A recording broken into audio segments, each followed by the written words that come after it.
पूर्णमदः ओम पूर्णमदः पूर्णमिदं पूर्णात् पूर्णमुदच्यते पूर्णस्य पूर्णमादाय पूर्णमेवावशिष्यते।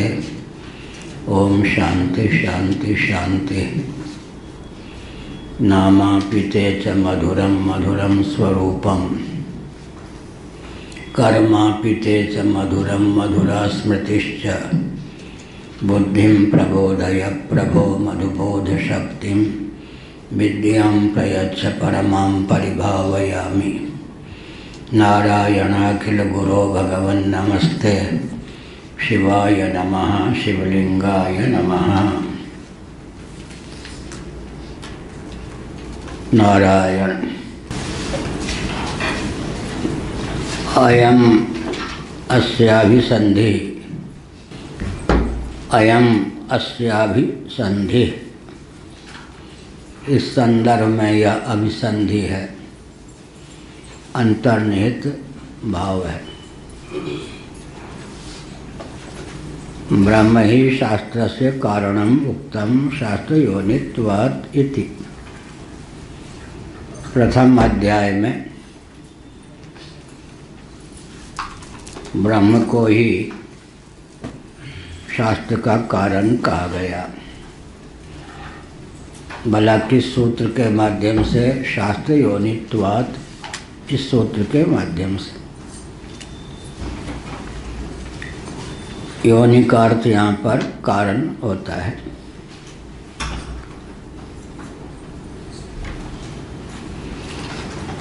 शास्त्र का अर्थ यहाँ पर वेद है। वेद सच्चिदानंद स्वरूप सर्वेश्वर के द्वारा महासर्ग के प्रारंभ में प्रथम उपदिष्ट होते हैं।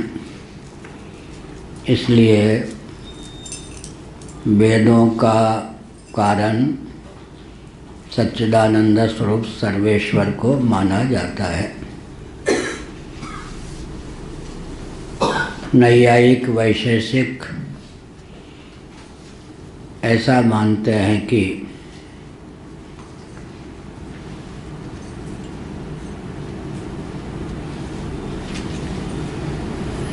वेद जीव कर्तृक नहीं है। किसी जीव विशेष ने, चाहे ऋषि मुनि ही क्यों न हो, वेदों की संरचना नहीं की। भगवान तो सर्वज्ञ हैं, सर्वशक्तिमान हैं। भगवान की संरचना यदि वेदों को मानेंगे तो किसी प्रकार की विसंगति या त्रुटि वेदों में प्राप्त नहीं होगी।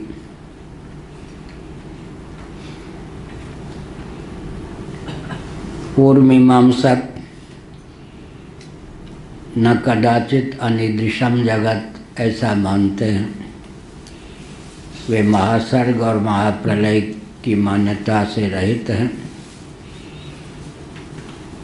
यदि वे महाप्रलय और महासर्ग मान लें तो अनिच्छन्नपि ईश्वर को उन्हें मानना ही पड़ेगा।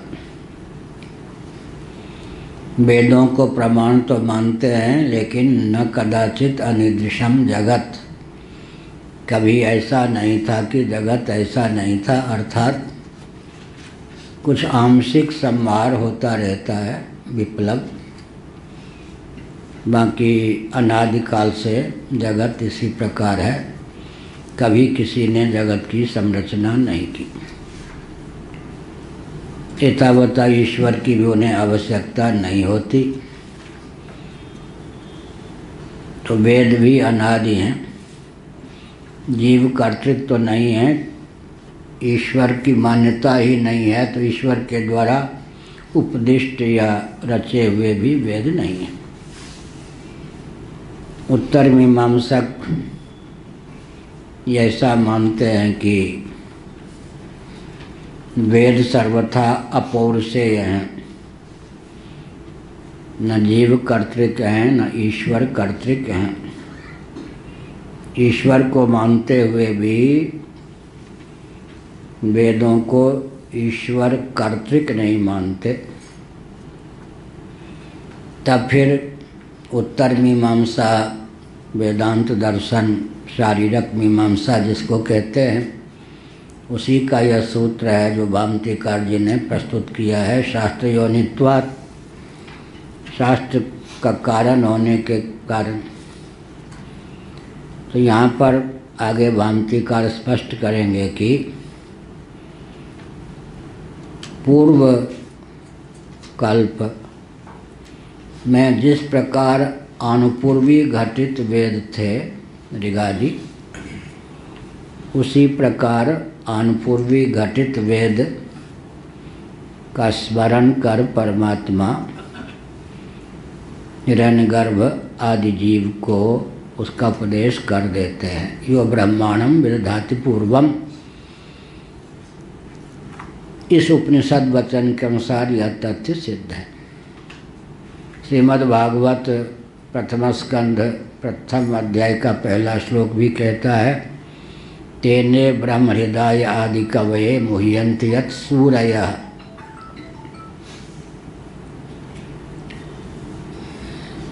आदि कवये माने आदि कवि के प्रति ब्रह्मा जी का नाम आदि कवि है। कवि क्रांतदर्शी सर्वदृक्, ईशावास्योपनिषद में कबीर, मनीषी, ये सब भगवान के नाम हैं। तो कवि का अर्थ किया भगवान शंकराचार्य जी ने सर्वदिक, सर्वद्रष्टा, क्रांतदर्शी, त्रिकालज्ञ। आदि कवि यहाँ पर आदि कवि वाल्मीकि जी को नहीं, क्रांतदर्शी हिरण्यगर्भ ब्रह्मा जी को कहा गया। तेने ब्रह्म हृदय आदि कवये, हृदय माने श्रीधर स्वामी ने कहा मनसैव, मन से ही। संकल्प मात्र से भगवान ने ब्रह्मा जी के हृदय में पूर्व कल्प में जिस प्रकार अनुपूर्वी घटित वेद राशि थी, उसी प्रकार उनको उपदेश कर दिया, माने उनके हृदय में उसको उद्बुद्ध कर दिया। गीता के 10वें अध्याय में यह एक विधा है, ज्ञान दीपेन भास्वता तेषां भानुकंपार्थः मज्ञानजं तमः नाशयाम्यात्मभावस्थो ज्ञान दीपेन भास्वता ददामि बुद्धियोगं तं येन मामुपयांति ते।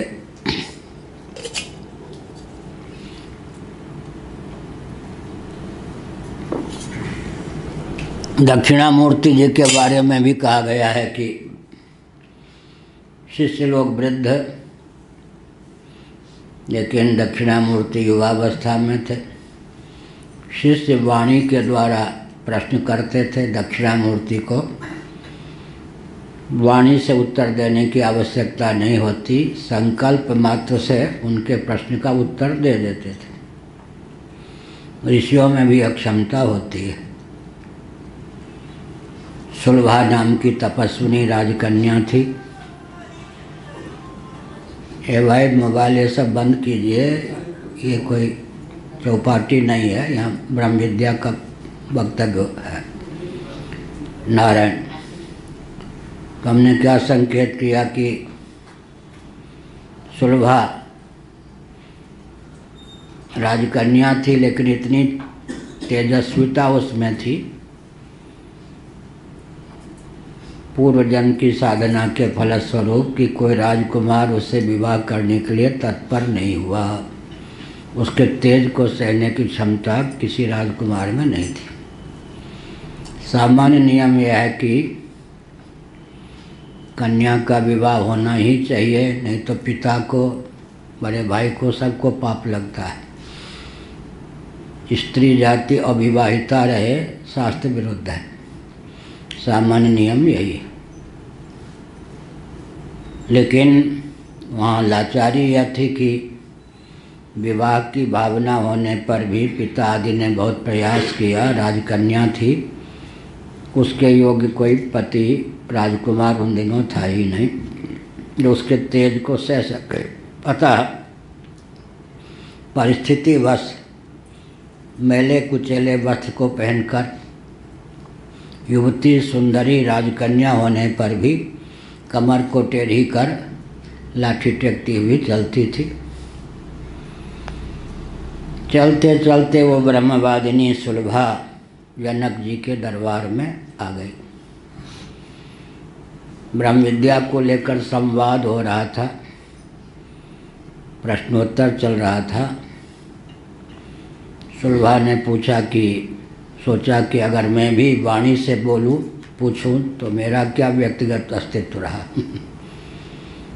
इसलिए धारणा के द्वारा जनक के शरीर में प्रवेश करके उनके अंतःकरण में उसने प्रश्न कर दिए। जनक जी चौंके।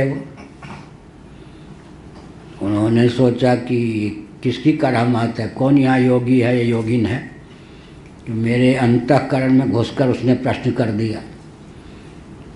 सभा में जितने व्यक्ति थे सब पर दृष्टि डाली, देखा कि एक कोई कन्या है, विवाहिता है और विवाहिता है कुछ पता नहीं, स्त्री जाति की है, स्त्री है।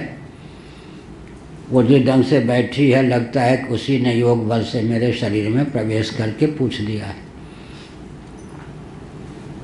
उसको संबोधित करते हुए जनक ने कहा, तुमने यह पाप किया, मैं तो विवाहित हूँ, मेरे शरीर में तुमने प्रवेश करके अपने सतीत्व को नष्ट कर दिया।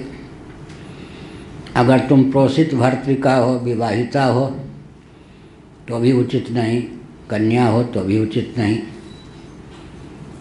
उसने ताना कसते हुए कहा कि विदेह हो या सदेह, तुम्हारी दृष्टि अभी देह की नहीं गई है।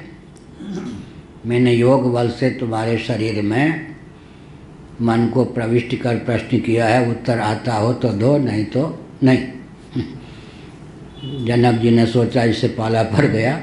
तो फिर यहाँ पर भी यही आता है कि सिद्ध योगिनी हो या योगी हो, वह धारणा के द्वारा किसी के हृदय में मन को सन्निविष्ट करके भी प्रश्न कर सकता है, उत्तर दे सकता है।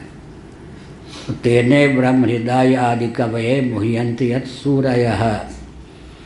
हृदय माने मनसैव, भगवान के पास मन नहीं होता, फिर मनसैव क्यों श्रीधर स्वामी ने अर्थ किया।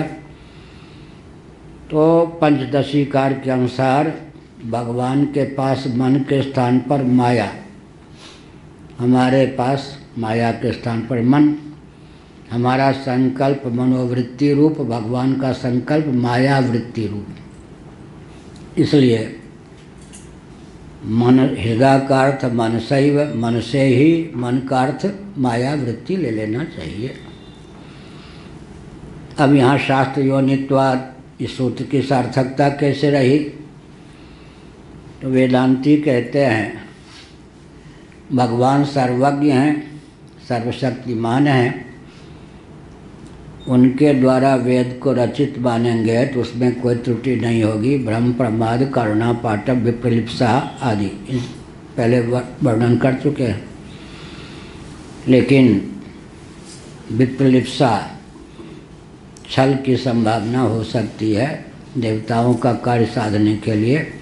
वस्तुतः भगवान भी वेद की रचना नहीं करते हैं, लेकिन पूर्व कल्प में जो वेद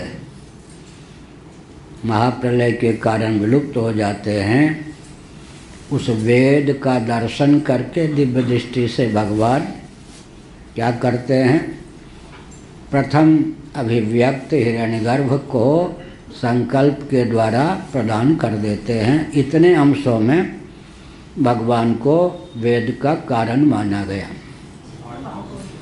अभंग आन पूर्वी घटित शब्द राशि का यथावत उपदेश कर देते हैं। कोई चीज़ यहाँ रखी हो, हम यहाँ से लेकर किसी को दे दें, हम दाता तो बन गए, लेकिन उस वस्तु के कर्ता होते हुए भी नहीं बने, दाता तो बन गए ना।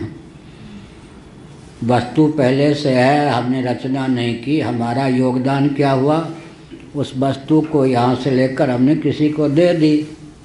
उस वस्तु के हम रचयिता तो नहीं हुए लेकिन दाता हो गए, तो दान का कर्ता तो हो ही गए ना। इसी प्रकार से भगवान भी वेद की संरचना नहीं करते।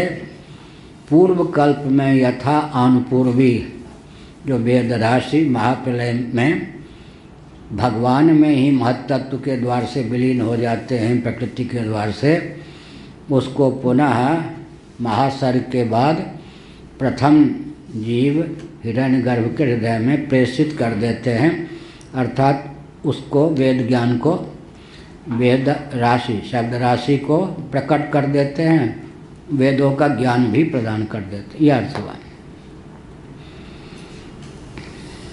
अब व्याकरण के अनुसार हमारे पूज्य गुरुदेव वेदों को अपौर से सिद्ध करते थे। उनकी बुद्धि का क्या कहना, चमत्कार। वाक्यपदीयम जो कि व्याकरण का दार्शनिक ग्रंथ है, भर्तृहरि विरचित 123 में, नवीन संस्करण में 123 के स्थान पर संख्या में कुछ घट वृद्धि भी है, ह्रास भी है, लेकिन पुराने संस्करण के अनुसार मैं बोल रहा हूँ। वाक्यपदीयम 1:123 न सोस्ति प्रत्यय लोके या शब्दानुगमादृते। प्रत्यय माने बोध, लोके माने व्यवहार साधक, लोक में कोई भी ऐसा प्रत्यय माने बोध नहीं है जिसमें शब्द का अनुवेद माने योग ना हो। हमने इसके विपरीत भी लिखा है दोनों ठीक है। हमारी भी एक कारिका रची हुई है, कारिका तो अभी याद नहीं है। कोई ऐसा प्रत्यय नहीं है जिसमें शब्द का अनुवेद ना हो। हमने लिखा है कि कोई ऐसा शब्द नहीं है जिसमें प्रत्यय का अनुवेद ना हो। क्या है वो जो व्याकरण क्या है, अक्षरागमांक मालिका में हमने ऐसा भी लिखा है। इसका खंडन किए बिना, ये तो अपने आप में है ही, इस ढंग से भी बात बन जाती है। तो न सोस्ति प्रत्यय लोके या शब्दानुगमादृते,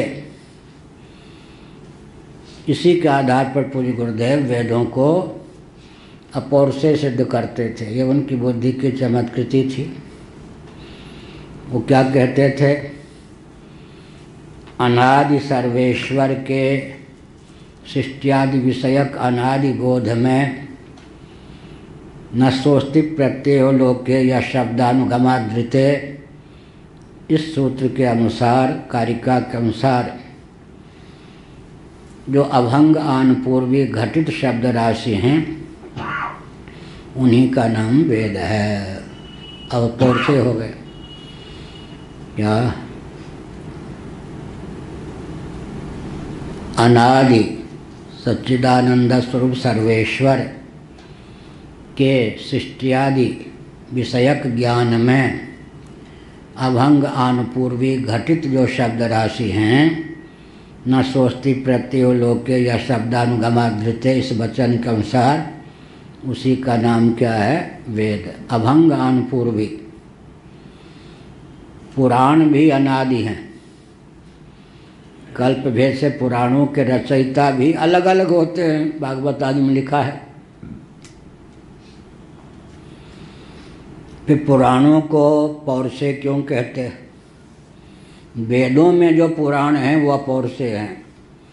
एक वेद कथा अंक में हमने संभवतः लेख लिखा है शंकराचार्य के बृहदारण्यक भाष्य के आधार पर।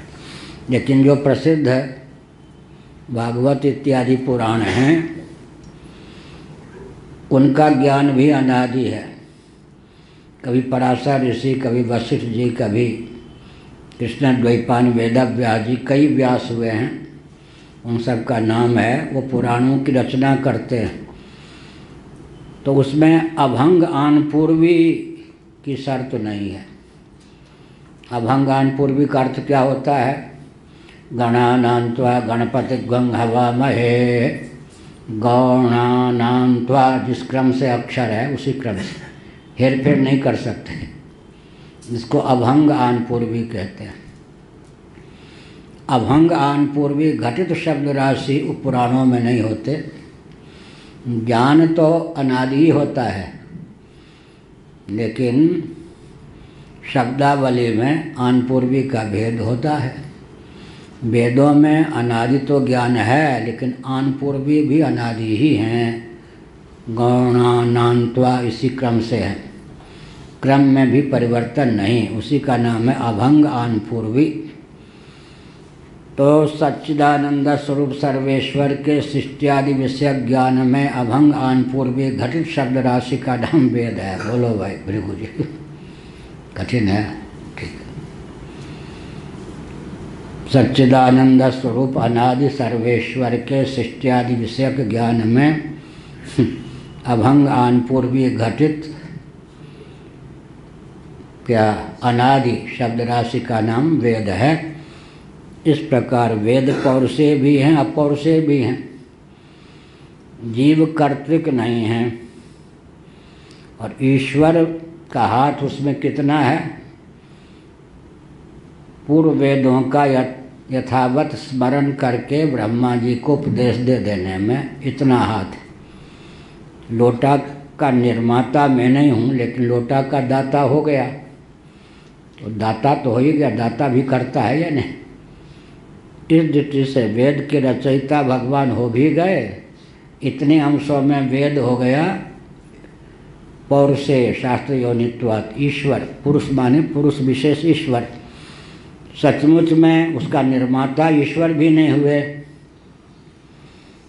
अब बहुत विकट बात है, स्मृति की रचना जो होती है, आगे वामतिकार कहेंगे, स्मृति की रचना जो होती है वो ग्रंथकर्ता स्वतंत्र होता है। वेदों की संरचना में ईश्वर भी स्वतंत्र नहीं। क्या तो ऋषि बने हुए या ईश्वर? ऋषियों की बुद्धि में जो पदार्थ है, ज्ञान है, उसका उपदेश वो कर दें, लिख दें, स्वतंत्र हुए ना अपने ग्रंथ की रचना में। ईश्वर वेदों की संरचना में समर्थ होने पर भी स्वतंत्र क्यों नहीं है? यथापूर्व उसका उपदेश कर देते हैं। उपदेष्टा होने पर भी, संप्रदाय प्रवर्तक होने पर भी वेदों की आनपूर्वी के रचयिता ईश्वर नहीं। तो वेदों की संरचना समर्थ ईश्वर के द्वारा भी नहीं होती। मानो वहाँ पर वो अपनी असमर्थता व्यक्त करते हैं। इसका अर्थ हुआ कि वेद अपौरुषेय रह जाते हैं।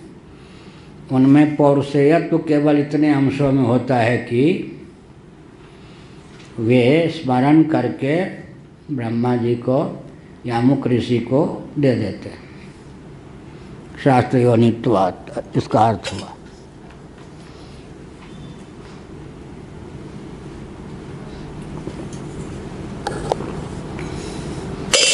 जैसा कि कल बताया था, दूसरा वर्णक इसका क्या है? दूसरा वर्णक यह है कि शास्त्र है कारण, जिसका वो है ईश्वर। क्योंकि वेदों के द्वारा जिस ईश्वर का ज्ञान होता है, वही ईश्वर सचमुच का ईश्वर हो सकता है।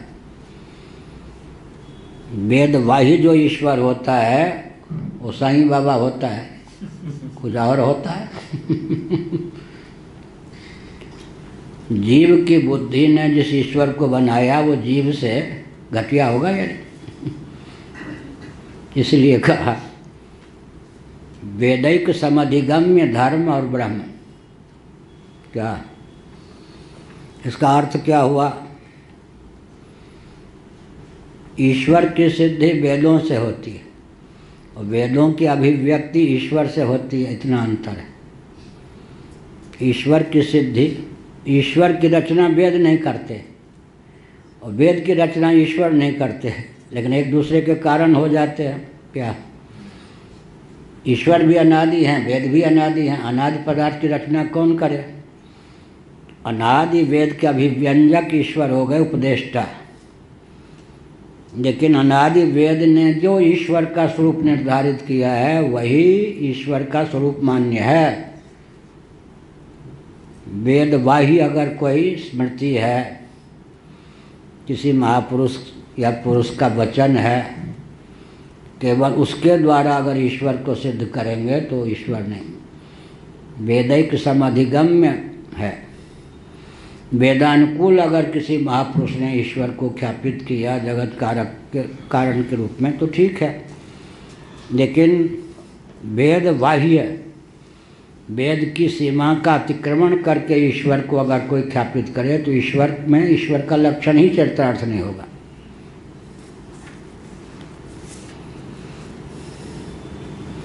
तेनैषा वेदराशिर्ब्रह्म प्रभवः। इस प्रकार ये जो वेद राशि हैं, यह जो वेद राशि है ब्रह्म प्रभव है, माने ब्रह्म माने तटस्थ लक्षण लक्षित ईश्वर के द्वारा अभिव्यक्त है। ब्रह्म प्रभव, ब्रह्म का अर्थ है ब्रह्मा नहीं, ब्रह्म परमात्मा ईश्वर। सन आजान सिद्धानावरण भूतार्थ मात्र गोचर तद बुद्धिपूर्वको यथा तथा कपिलादीनामपि श्रुतिस्मृति प्रथिता जान सिद्ध भावानां स्मृतयो नावरण सर्व विषय तद्बुद्धि प्रभया इति च प्रभवा इति न श्रुतिभ्यो मूसामस्ति कश्चित् विशेषः। बहुत बारीक अक्षर है। अब कहा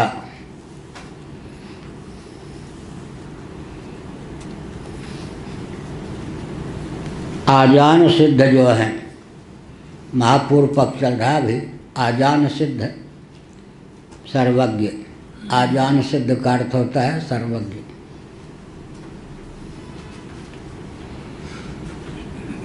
सिद्ध जो हैं कपिलादि,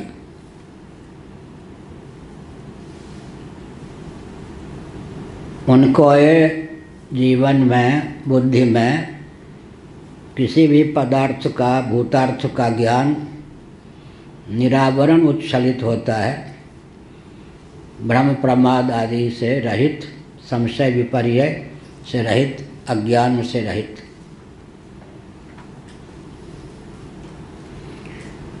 यथावत वस्तु का दर्शन करने वाले वे मनीषी होते हैं।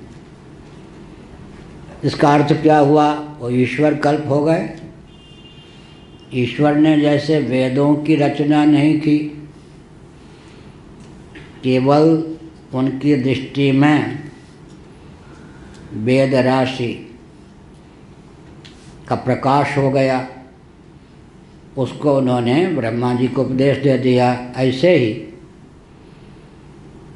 सिद्ध कपिलादि जो हैं, ये बुद्धिपूर्वक किसी स्मृति या ग्रंथ की रचना नहीं करते। उनकी बुद्धि में वो क्षमता होती है योगज प्रज्ञा के बल पर,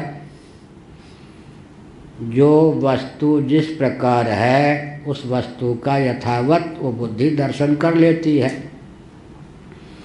वो भी एक प्रकार से उनके वचन, उनकी लेखनी के माध्यम से जो स्मृतियाँ प्रकट होती हैं, उसके रचयिता कहे जाने पर भी वास्तव में रचयिता नहीं होते। क्यों?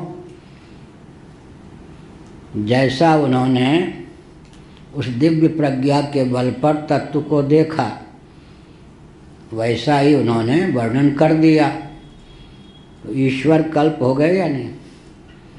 ईश्वर क्या करते हैं? उनकी प्रज्ञा शक्ति इतनी विलक्षण होती है कि यथाभूत जो ज्ञान जिस प्रकार है, जो शब्द राशि जिस प्रकार की है, उसका अर्थ जिस प्रकार है, उस सब का दर्शन करके उपदेश दे देते हैं। अब ये जो कपिल इत्यादि महर्षि हैं, जिस पदार्थ का जो स्वरूप है जगत कारण आदि का, यथावत उसका दर्शन करके उसको लिपिबद्ध कर देते हैं या शिष्यों को उपदेश देते हैं, तो ईश्वर कल्प हो गए या नहीं?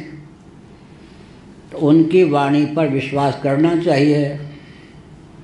ये महापूर्व पक्ष है। वो भी कोई उटपटांग कल्पना करने वाले नहीं होते। अपनी बुद्धि का उपयोग कितने अंशों में करते हैं। उनकी बुद्धि यथार्थ का दर्शन कर लेती है, भ्रम प्रमाद अज्ञान से विहीन होकर। न राग न द्वेष न कोरी भावुकता न अज्ञान। क्या न उनके जीवन में राग होता है, न द्वेष होता है, न कोरी भावुकता होती है, न अज्ञान होता है। जगत कारण का उन्होंने जिस प्रकार दर्शन किया, ऋतंभरा प्रज्ञा से भी उच्च प्रज्ञा की दशा में, उसको यथावत उन्होंने किसी शिष्य को उपदेश कर दिया, असुर को, या लिपिबद्ध कर दिया, या शिष्य ने कालांतर में लिपिबद्ध कर दिया उनके द्वारा प्राप्त ज्ञान को। तो जैसे ईश्वर के द्वारा उपदिष्ट जो वेद हैं उनका प्रामाण्य है, वैसे ही कपिलादि सिद्धों के द्वारा जो उपदिष्ट ज्ञान है उसका भी प्रामाण्य हो गया। ये पूर्व पक्ष। न ईश्वर वेद के रचयिता हुए, न ये हुए अपनी स्मृति के रचयिता। वो भी दृष्टा, ये भी दृष्टा, वो भी उपदेशक, ये भी उपदेशक। अपने गुरु जी को ले आए ईश्वर के स्थान पर, और क्या केला हो तो ऐसा हो। पूर्व पक्ष। समाधि में तो बुद्धि नहीं जैसे होती है, तो फिर ये दर्शन कैसे? ऋतंभरा प्रज्ञा योग दर्शन में समाज में क्या होता है? बुद्धि नहीं रहती। सुषुप्ति में नहीं रहती है समाधि। प्राण में बुद्धि का विलय हो जाए तो सुषुप्ति, बुद्धि में प्राण का विलय हो जाए तो समाधि। क्या? प्राण में बुद्धि का विलय हो जाए तो क्या कहेंगे? अब बुद्धि में प्राण का विलय हो जाए तो समाधि उसका नाम है। वहाँ तमोगुण की प्रगल्भता है, यहाँ विशुद्ध सत्व की प्रगल्भता है। अंतर हो गया ना। पूरी समाधि की व्याख्या क्या होगी? प्राण अपान व्यान उदान समान, पांचों वृत्तियों से विहीन जो प्राण, पवन, प्रमाण विपर्यय विकल्प निद्रा स्मृति, पांचों वृत्तियों से विहीन जो चित्त, उसमें तादात्म्यपन्न हो जाए कौन? वृत्ति विहीन प्राण। किसमें? वृत्ति विहीन चित्त में। इसका नाम है निर्विकल्प समाधि। वो जितने भाष्य आदि हैं योग दर्शन पर, सबका अध्ययन कर लीजिए, बाद में यही पंक्ति निकलेगी। क्या कहा? कठिन है। हाँ, तादात्म्यपत्ति हो जाए। वृत्ति विहीन चित्त में ऐसे वृत्ति विहीन जो प्राण तादात्म्यपन्न हो जाए तो निर्विकल्प समाधि। सविकल्प समाधि में कुछ विकल्प बना रहता है। क्या हुआ? आनंदानुगत समाधि में कुछ विकल्प बना रहता है, बाद में उसका भी निरोध हो जाता है। तो वही हुआ, प्रमाण विपर्यय विकल्प निद्रा स्मृति पंच प्रकार की वृत्तियों से विहीन जो चित्त है, उसमें प्राण अपान व्यान उदान समान, पांच प्रभेदों से विहीन प्राण तादात्म्यपन्न हो जाए, एकीभूत हो जाए, तब उसका नाम क्या है? समाधि। समाधि में प्राण स्पंदन नहीं चलता है और जीवित रहता है व्यक्ति।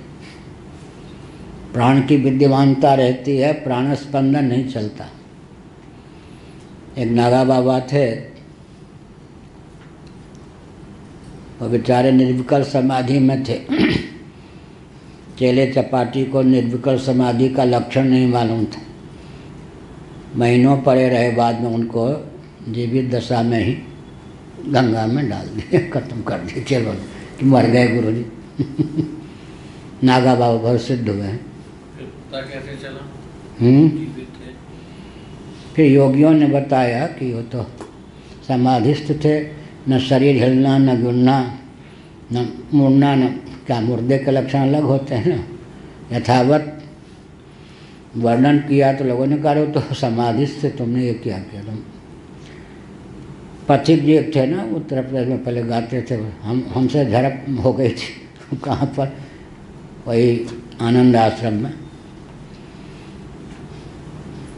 उनके गुरुजी नागा बाबा थे वो। और शिवाजी नेमिस वालों के ड्राइवर जो थे, उनके पिता के गुरु भी नागा हुआ थे, बहुत सिद्ध महात्मा हुए। जो शरीर में जो सद्गुण दुर्गुण या दर्द होता है, कष्ट पीड़ा होती है, तो जब ये संकल्प रहे समाधि में रहता है, उस समय में तो ये नहीं होता है। सुसुप्ति में भी का अनुभव होता है दर्द का? क्या सुसुप्ति में भी दर्द का अनुभव नहीं होता? समाधि में फिर कैसे होगा?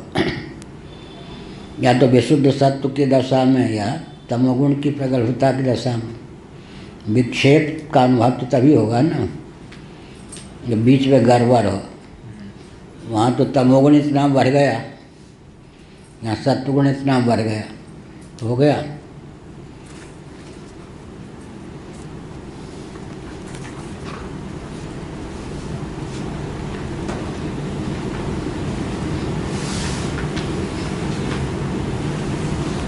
तेनैष वेदराशिर्ब्रह्म प्रभवः सन् आजान सिद्धानां आवरण भूतार्थ मात्र गोचरः तद्बुद्धिपूर्वको यथा तथा कपिलादीनामपि श्रुतिस्मृति प्रथिता जान सिद्ध भावानां स्मृतयो नावरण सर्व विषय तद्बुद्धि प्रभवा इति न श्रुतिभ्यो अमूसामस्ति कच्चित विशेषः। यह हुआ। और धीरे धीरे क्यों बोल रहे मालूम है ना? रथ पे जो गए उससे इतनी कमजोरी बढ़ गई। कुछ दिन गुरु पूर्णिमा के दिन भी आए थे ना राज्यपाल, सब बोलने में कपी थी या नहीं? मैं तो डरता नहीं बोलने में। घुटने आदि पर इतना प्रभाव पड़ा जगन्नाथ जी, बलभद्र जी, सुभद्रा जी की कृपा से धीरे धीरे बोलता हूँ। तो अब क्या हो गया? ये जो स्मृति कही जाती है वो नाम मात्र की स्मृति हो गई या श्रुति कल्प हो गई? इसीलिए स्मृति होने पर भी इनका स्वतंत्र प्रामाण्य हो गया। कौन कह रहे? पूर्व पक्ष है। बीच में याद रखना चाहिए क्या?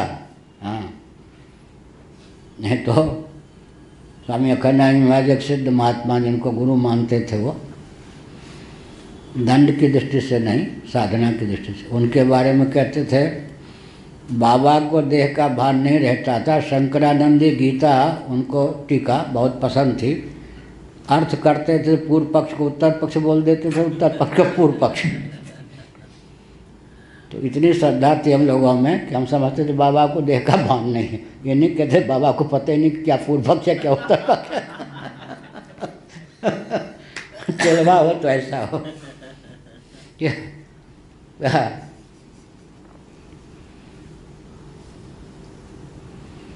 छात्र का अर्थ क्या होता है? गुरु के दोष को आच्छादित करने वाला छात्र का अर्थ हुआ। गुरु में कोई त्रुटि भी है उसको ढक के रखने, आच्छादित करने वाला। गुरु में कोई गुण भी है तो उसको दोष के रूप में प्रस्तुत करने वाला। वो चलवा हुआ या कुछ और हुआ।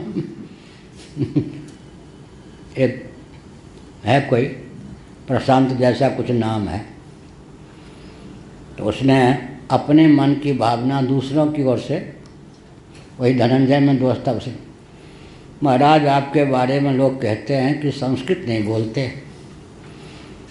तो हमने कहा मूर्ख मान लो, वो उसकी देन थी। अब वो बुद्धिमान होता तो विचार, वो स्वयं संस्कृत नहीं जानता है। बुद्धिमान होता तो सोचता जो भामती पढ़ा देता है, आनंद गिरी की तो टीका भी नहीं, अनुवाद भी नहीं है, वो संस्कृत नहीं जानता होगा, ये कैसे समझा। ये पूछना चाहिए था कि संस्कृत जानते हुए भी कहीं सभा में आपको माइक दिया जाता है तो क्यों नहीं संस्कृत में बोलते, ये पूछना चाहिए था, तो मैं रहस्य बता देता, क्या प्रतिबंध है या कहीं से प्रतिज्ञा है या कुछ है, बता देता। लेकिन वो अपने मन के अज्ञान को ढिंढोरा पीटने लगा, हैं तो बहुत बढ़िया गुरुजी पर संस्कृत नहीं बोल पाते। अब ऐसे ऐसे चलवा। गुरुजी विज्ञान तो जानते हैं धनंजय, कोई एमएससी नहीं है, पीएचडी नहीं है, तो मैं क्या परिचय दूँ कि उनका प्रवचन कराइए। लो बड़ी विकट स्थिति। और भारत के विश्व के मूर्धन्य वैज्ञानिक जो आते, किसी ने पूछा कि आप एमएससी हैं या नहीं, कहा वो तो बाल गोपाल हो के विज्ञान सीखते हैं। अब गणित सीखने वाले जो आए दक्षिण कोरिया, उत्तर कोरिया, ये सबसे किसी ने पूछा कि आप गणित में एमएससी हैं या नहीं, शंकराचार्य हैं, ठीक है। जानकारी न होती तो लिखते कैसे, बोलते कैसे, इतने ही पर्याप्त। यह हुआ। तो छात्र का अर्थ क्या होता है?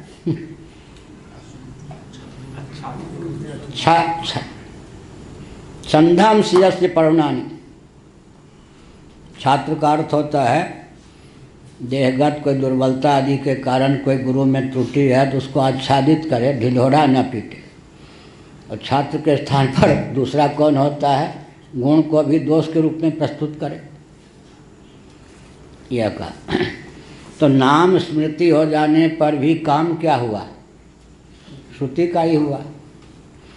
जैसे भगवान भ्रम प्रमाद करुणा पाटव विक्लिप्सादि दोष से विहीन होकर वेद और वेद विज्ञान की संरचना किए बिना यथावत उसका उपदेश कर देते हैं, वैसे ही कपिलादि सिद्ध महर्षि भी क्या करते हैं?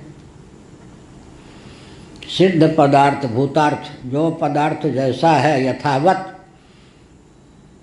उसका साक्षात्कार करके उपदेश दे देते हैं या लेखनी से उसको लिख देते हैं। तो इस प्रकार से अब क्या हो गया जी?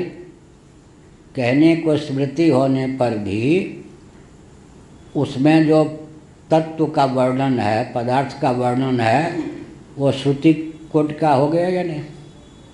माने अन्यथा सिद्ध तो नहीं कर सकते, ये कहा।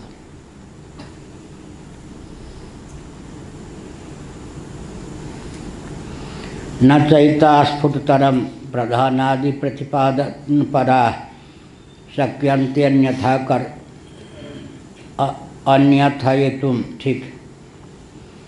अब कहते हैं कि अगर ऐसी ही बात है तो श्रुतियों में तो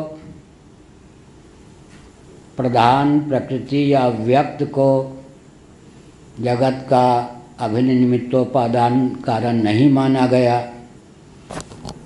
लेकिन कपिल जी के नाम पर जो उपदेश या स्मृति प्रसिद्ध है उसमें तो ब्रह्म का अस्तित्व ही नहीं माना गया। जो स्थान ब्रह्म को मिलना चाहिए था वो प्रकृति को ही दे दिया। आकाश पाताल का अंतर है। जड़ कारणवाद, अनीश्वरवाद के पोषक को हम सर्वज्ञ मान लें, उनके ज्ञान को श्रुतिकल्प मान लें, उनके ज्ञान के आधार पर हम क्या करें? श्रुति का जो प्रसिद्ध अर्थ है, विविध श्रुतियों में जो विज्ञान रहित जगत कारण का वर्णन है, उसी में शोधन हम करना प्रारंभ कर दें। उल्टी गंगा बहाना है या नहीं?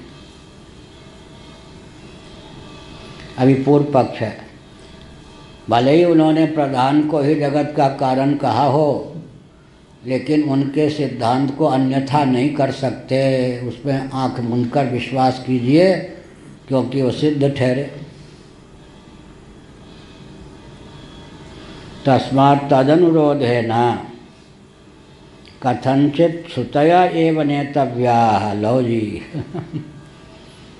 इसलिए कपिल जी का जो उपदेश है उसके अनुरोध से श्रुति को हाथ चलाइए। श्रुति में शोधन भले ही कपिल जी के वचन के अनुसार हो जाए, श्रुति के अनुसार कपिल जी के वचन में शोधन कतई नहीं हो सकता। वकील हो तो ऐसा हो ना, क्या जिसकी वकालत करो उसको सर पे चढ़ा दो, सामने वाले को डरा दो, बिल्ली को अभी व्याघ्र सिद्ध कर दो, क्या है। यथा कथनचित श्रुतया एव नेतव्या अपि च तर्कोपि कपिलादि स्मृतिरनुमन्यते तस्मादप्येतदेव प्राप्तम। मोहलंत भी मिटा हुआ।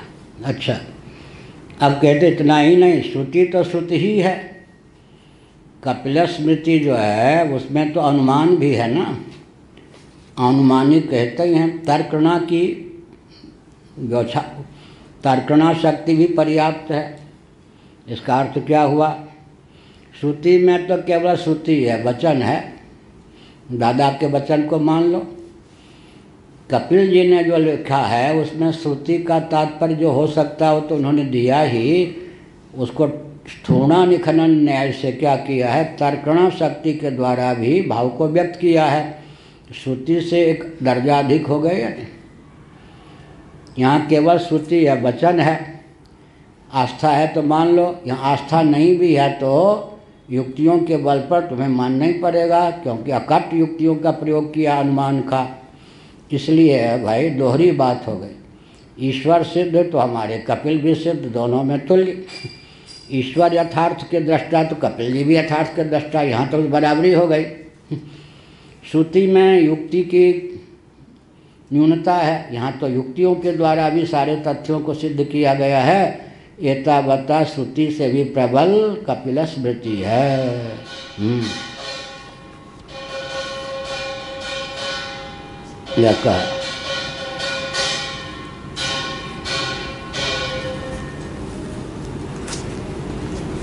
ये देखिए इनके हिंदी अनुवाद में पहले पैरे के अंतिम पंक्ति के ऊपर कारण गुणात्मकत्वात् कार्यस्य व्यक्तमपि सिद्धम, सांख्य कारिका 14 है ना, मिल गई ना। वहाँ तो अनुमान के आधार पर कोई वचन नहीं प्रस्तुत किया, अनुवादक ने कर दिया। कारण गुणात्मकत्वात् कार्यस्य अव्यक्तमपि सिद्धम, यह क्या हुआ, अनुमान। इसका अर्थ क्या हुआ,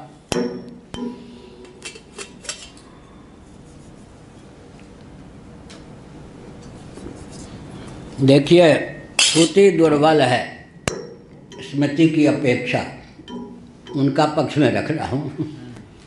क्यों, ब्रह्म सच्चिदानंद है, जगत ठीक उसके विपरीत है। क्या है वो, अनित्य है, जड़ है, दुखप्रद है। कोई बात संगत है, कारण और कार्य में तादात्म्य होना चाहिए ना, कोई अनुरूपता है क्या। क्या हुआ, स्मृति को इतना जोरदार सिद्ध कर रहे कि श्रुति को ही दुर्बल सिद्ध कर रहे। अगर ब्रह्म ही जगत का कारण होता, घट का कारण मिट्टी को मानते हैं, तो मिट्टी और घट में कुछ तालमेल है या नहीं। तुम्हारा ब्रह्म है सच्चिदानंद, जगत ठीक उसके विपरीत है। कतई ब्रह्म कारण नहीं हो सकता। हमने जिस प्रधान को जगत का कारण माना वो क्या है, सत्व रजस तमस, 3 गुणों की साम्यावस्था। सत्व गुण से सुख, रजोगुण से दुख, तमोगुण से मोह। जगत में सुख दुख मोह की अनुगति है या नहीं। कारण कार्य में तादात्म्य आपत्ति है। तुम्हारा पक्ष तो रह गया, हमारा पक्ष जीत गया। वकालत इसको कहते, क्या कहते हैं। कारण प्रधान हो सकता है, सच्चिदानंद स्वरूप ब्रह्म नहीं। कारण चेतन और कार्य जड़, तो कोई तालमेल है। यहाँ प्रकृति भी अचित, पृथ्वी पर्यंत पार्थिव प्रपंच पर्यंत अचित, त्रिगुणात्मिका है प्रकृति। यहाँ 3 गुण के सत्वात् संजायते ज्ञानम, सुख दुख मोहात्मक, तत्व सत्वम निर्मलत्वात् प्रकाशक मनामयम सुख संज्ञेन बध्नाति। सत्व गुण से सुख, रजोगुण से दुख, तम गुण से मोह। सुख दुख मोहात्मक है या नहीं। उदाहरण ले लो, एक है स्त्री,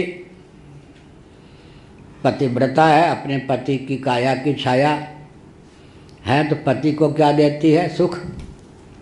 सौत उसकी उपस्थिति मात्र से दुखी होती है। और जो व्यक्ति, जो कुमारी कन्या थी, जो उसको चाहता था, उसके हाथ नहीं लगी, उसको मोहित करती है। किसने उदाहरण दिया?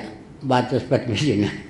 लेकिन एक स्त्री के शरीर से ही सारा मिल गया। प्रकृति का मूर्त रूप स्वरूप है। पति के लिए सुखप्रदा है, सौत के लिए दुखप्रदा है। और जो चाहता था, जिसके पल्ले नहीं पड़ी, जिससे विवाह नहीं किया, उसको मोहित करने वाला है। तो लो जी, अपना शरीर ले लीजिए। जब हल्का फुल्का स्वस्थ रहता है तब सुख देता है, जब यहाँ दर्द वहाँ दर्द वहाँ दर्द तब दुख देता है। और नहीं तो फिर दर्पण लो, यूँ यूँ मुँह देखो, ये देखो, मोहित करता है। कितना बढ़िया में, हाँ। तो एक ही शरीर क्या हुआ? सुख दुख मोह तीनों इसमें है या नहीं? कभी सुखप्रद, कभी दुखप्रद, कभी मोहप्रद। एक कालावच्छेदन भी पत्नी का शरीर पुरुष पति के लिए सुखप्रद, सौत के लिए दुखप्रद, सौतिया डाह। और जो उसको चाहता है वो चाहती नहीं, स्वप्न में पतिव्रता है, उसके लिए मोहप्रद। मोहप्रदा एक कालावच्छेदन भी सुख दुख मोह ले लो।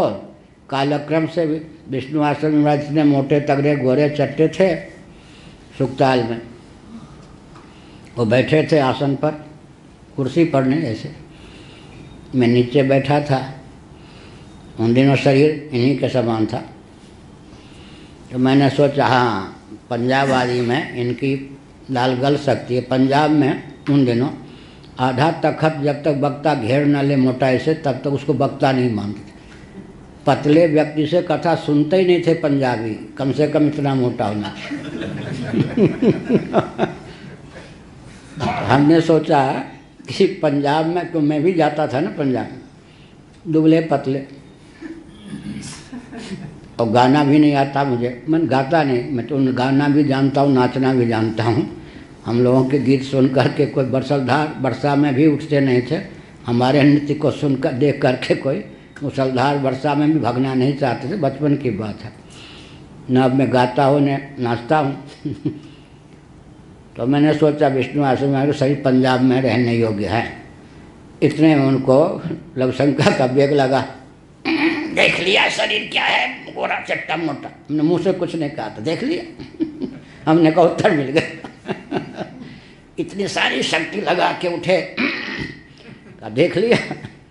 उन्होंने कहा तू सोच रहा है कि मेरा भी शरीर इतना मोटा होता, इस शरीर की क्या दशा है, देख ले क्या हुआ। हमने सोचा कि उत्तर मिल गया बिना कहे। क्या अर्थ हुआ?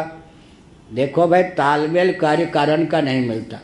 अब हम क्या इसकी वकालत करें, इसका खंडन करके? यही तो विवर्तवाद का लक्षण है। क्या सर्वथा विपरीत नहीं होगा जगत। रज्जु क्या है? जड़। सर्प क्या है? चेतन। सर्प में कहीं रज्जु बुद्धि हो जाए तो सर्प क्या है? चेतन। देखिए उदाहरण भी कितना बढ़िया देना चाहिए।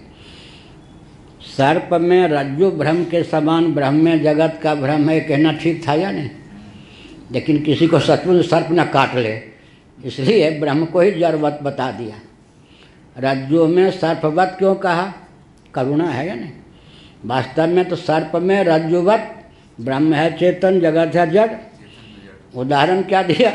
रज्जु में सर्पवत, क्योंकि भाई रस्सी में सर्प बुद्धि हो गई तो रस्सी तो काटने से रही। सर्प में रस्सी बुद्धि हो गई, पकड़ने जाओगे तो। एक कुछ गुलाबी जाड़ा आ गया था। गुरुजी मोटे तगड़े, खूब चेलवा नया नया आया था इनके समय। वो कमंडल लिए जा रहा था गंगा के तट पर। कहा गुरुजी आप तो मस्त मौले हैं, आपको ठंड नहीं लगती, हमको ठंड लगने लगी है, किसी से आप न मांगेंगे न मांगने देंगे।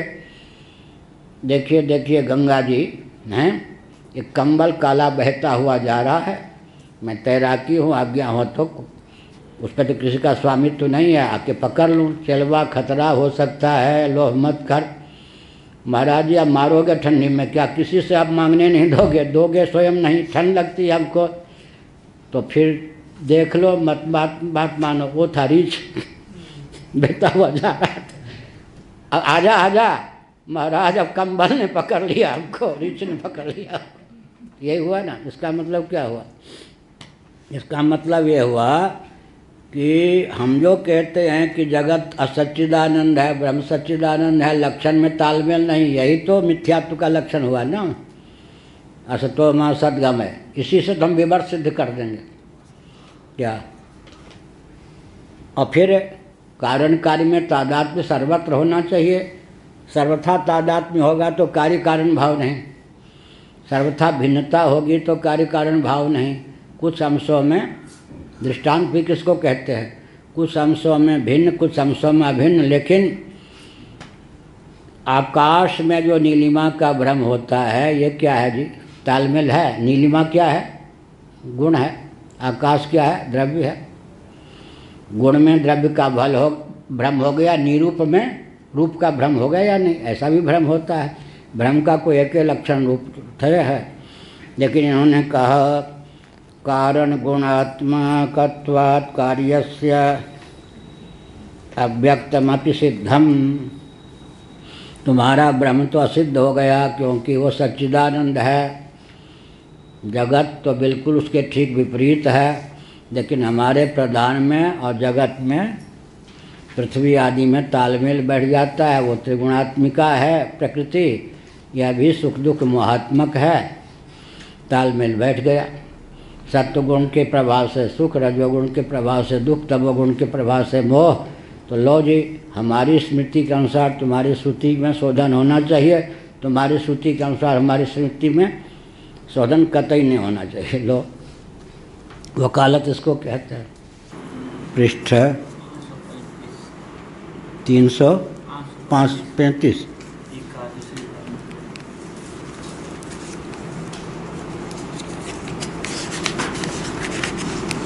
भामती दूसरा पैरा। नारायण एवं प्राप्त आह तस्य समाधि। इस प्रकार महापूर्व पक्ष प्राप्त होने पर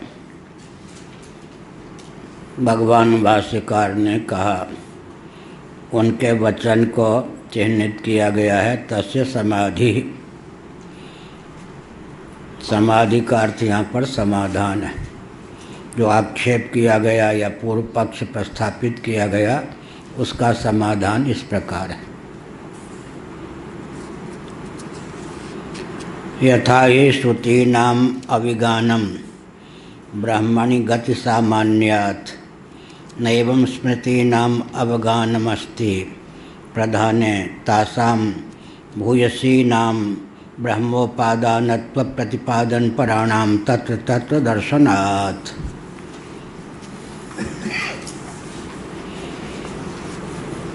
गति सामान्यात्, तत्व समन्वयात्, इन सब सूत्रों के आधार पर भगवान भाष्यकार लिखते हैं।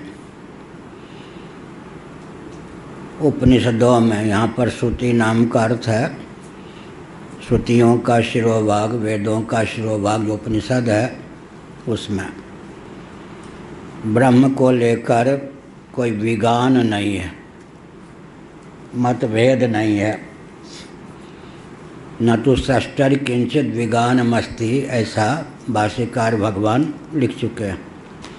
षष्ठा को लेकर किसी प्रकार विगीति, विगान या विकुलता की प्राप्ति नहीं है। गति सामान्यात्, क्योंकि सभी उपनिषदों की गति एक रस है, सामान्य है। सब ने मुक्त स्वर से ब्रह्म को ही जगत का अभिन्न निमित्तोपादान कारण स्वीकार किया है।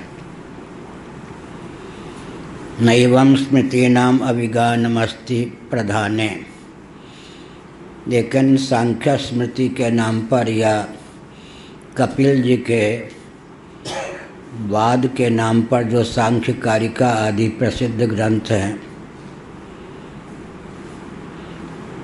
उनमें प्रधान का वर्णन तो है जगत कारण के रूप में, परंतु मनुस्मृति आदि भी तो स्मृतियाँ हैं, उनमें प्रधान प्रकृति अव्यक्त को लेकर विज्ञान है। अर्थात मनुस्मृति आदि ने तो ब्रह्म को ही जगत कारण स्वीकार किया है। कदाचित सभी स्मृतियों में ब्रह्म ही जगत का अभिन्न निमित्तोपादान कारण मान्य होता, तब हम सांख्य स्मृति की उपेक्षा नहीं करते, उसका अनादर नहीं करते। जब स्मृतियों में विज्ञान है तब हमारे पास कसौटी क्या है, किस स्मृति को माने किसको न माने। तो जो स्मृति या जो स्मृतियाँ श्रुति के अनुकूल हैं, उपनिषद के अनुकूल हैं, उनको माने, जो नहीं हैं उनको न माने।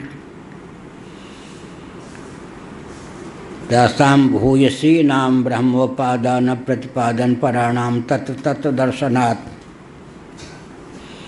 उन स्मृतियों में भले ही अधिकतर प्रसंग धर्म को लेकर हो, लेकिन जहाँ कहीं जगत कारण को लेकर उन स्मृतियों में विचार किया गया है, वहाँ जगत कारण के रूप में ब्रह्म को ही ख्यापित किया गया है, न कि प्रधान को। अब समन्वय की धारा अलग है, दो धारा होती है। किसको हम थोड़ा मोड़ कर अपने अनुकूल जल्दी कर सकते हैं, एक धारा यह है, और जो किंचित भी श्रुति के विरुद्ध है उसको न माने, एक धारा यह है। तो शास्त्रार्थ की धारा यह होती है, किंचित भी विज्ञान है तो स्वीकार नहीं करना चाहिए। किंचित विज्ञान है या सर्वथा विज्ञान है, यह भी दृष्टिकोण पर निर्भर है। एक तो ब्रह्म को जगत कारण कहने वाली स्मृतियाँ हैं, एक प्रधान प्रकृति या व्यक्त को, ब्रह्म चेतन है, चिद्रूप है, और प्रकृति अव्यक्त या प्रधान बिल्कुल अचित है, जड़ है। तो जड़ चेतन को लेकर भेद हो गया। ब्रह्म का विवर्त होगा जगत, प्रकृति का परिणाम है जगत। तो आकाश पाताल का अंतर हो गया, इसीलिए प्रधान कारणवाद को हम स्वीकार नहीं करेंगे। अगर इसको ठोक पीट कर ब्रह्म कारण की ओर ले जाना चाहें तो सन्निकट भी है। यह सन्निकट क्यों है? उनके यहाँ जो प्रकृति प्रधान या व्यक्त है, हम अपने यहाँ शक्ति मान लें ब्रह्म की। ब्रह्म शक्ति रेव प्रकृति ही निरालंबोपनिषद। जब हम ब्रह्म की शक्ति मान लेंगे तो ब्रह्माधिष्ठित जो प्रकृति है जगत का परिणामोपादान हो जाएगी, ब्रह्म जगत का विवर्तोपादान हो जाएगा। झट से हम प्रधान को, प्रकृति को या व्यक्त को ब्रह्म की शक्ति मानकर अपने सांचे ढांचे में ढाल सकते हैं। वो भले ही तैयार ना हो, लेकिन हम उनका उपयोग कर सकते हैं सुगमता पूर्वक। लेकिन अब कोई परमाणुओं को मानता है जगत का उपादान कारण, आरंभवादी जो मानते हैं, नैयायिक वैशेषिक, वो परमाणु को परमात्मा तक ले जाना बड़ा कठिन होगा। इसीलिए फिर अणोरणीयान महतो महीयान, वो परमात्मा जो है सूक्ष्मता और विभुता दोनों की अवधि है। आपके परमाणुओं में तो सूक्ष्मता की अवधि मान्य है, विभुता है ही नहीं। दो परमाणुओं के संश्लेष से द्वणुक की निष्पत्ति होती है, तो उसमें विभुता कुछ आ गई। तो परमाणु कारणवाद की अपेक्षा प्रकृति कारणवाद हमारे सन्निकट, लेकिन कम से कम निमित्त कारण के रूप में तो ईश्वर को उन्होंने माना परमाणु कारणवादियों ने। यहाँ तो ईश्वर को फटकने नहीं दिया तो बहुत सुदूर हो गया। सन्निकट भी है, सुदूर भी है। प्रकृति को ब्रह्म की शक्ति मान लें तो हो गया काम। इतना सा शोधन करना है। एक शोधन क्या करना है? पुरुष विशेष का नाम ईश्वर, सामान्य पुरुष का नाम जीव। तो आत्मा के दो भेद हो गए, आत्मा और परमात्मा। औपाधिक धरातल पर अनेकत्व और परमात्मा से भेद होने पर भी निरुपाधिक धरातल पर पुरुष की ब्रह्मरूपता स्वीकार कर लेंगे तो उनके अनेक पुरुषवाद और प्रधान कारणवाद को हम सुगमता पूर्वक वेदांत में ढाल सकते हैं। यह है समन्वय का प्रकार। क्या? थोड़ा ठोक के, पीट के, फुसला के अपने सांचे में ढाल लो। दूसरा है कि अरे भाई, कहाँ चित्त कारणवाद, कहाँ अचित कारणवाद। प्रकृति को आपने जगत का निमित्त उपादान मान लिया और पुरुष को स्वरूप से भिन्न भिन्न मान लिया, परमात्मा को माना ही नहीं। आप तो बहुत दूर हैं। इसीलिए अगर किंचित भी श्रुति के विरुद्ध हैं, उतने अंशों में, जितने अंशों में श्रुति के विरुद्ध हैं, उतने अंशों में आप अमान्य हैं। यह दृष्टिकोण यहाँ पर है।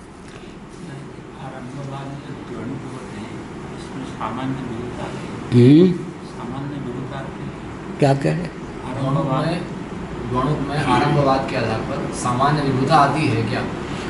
विभुता के ऐसा है ना, दो सरसों के दाने भी एक में मिला देंगे तो एक सरसों के दाने की अपेक्षा उसका क्षेत्रफल बढ़ा या नहीं? त्रिणुक में 3 मिला देंगे तो ऐसे होते हुए ये जो पृथ्वी है, महापृथ्वी, ये विभु है या नहीं? परमाणुओं की अपेक्षा कितनी विशाल है ये पृथ्वी। लेकिन आरंभवादियों के अनुसार ये विशालता ही कैसे? परमाणु परमाणु मिलते मिलते मिलते मिलते क्या हो गए? बीज से वृक्ष के समान। तो परमाणु में विभुता नहीं है और पृथ्वी में विभुता है, उसकी अपेक्षा बहुत। तो विभुता का संचार किसने किया? संश्लेष ने। एक उंगली का जो क्षेत्रफल, एक उंगली की जो लंबाई चौड़ाई होगी, लंबाई समान होने पर भी अगर वही उंगली इधर भी वही मिला देंगे तो मोटाई अधिक हो जाएगी या नहीं? इसी प्रकार से कहा कि परमाणुओं के संश्लेष से महापृथ्वी की, महाजल की, महातेज की, महावायु की संरचना हो जाती है।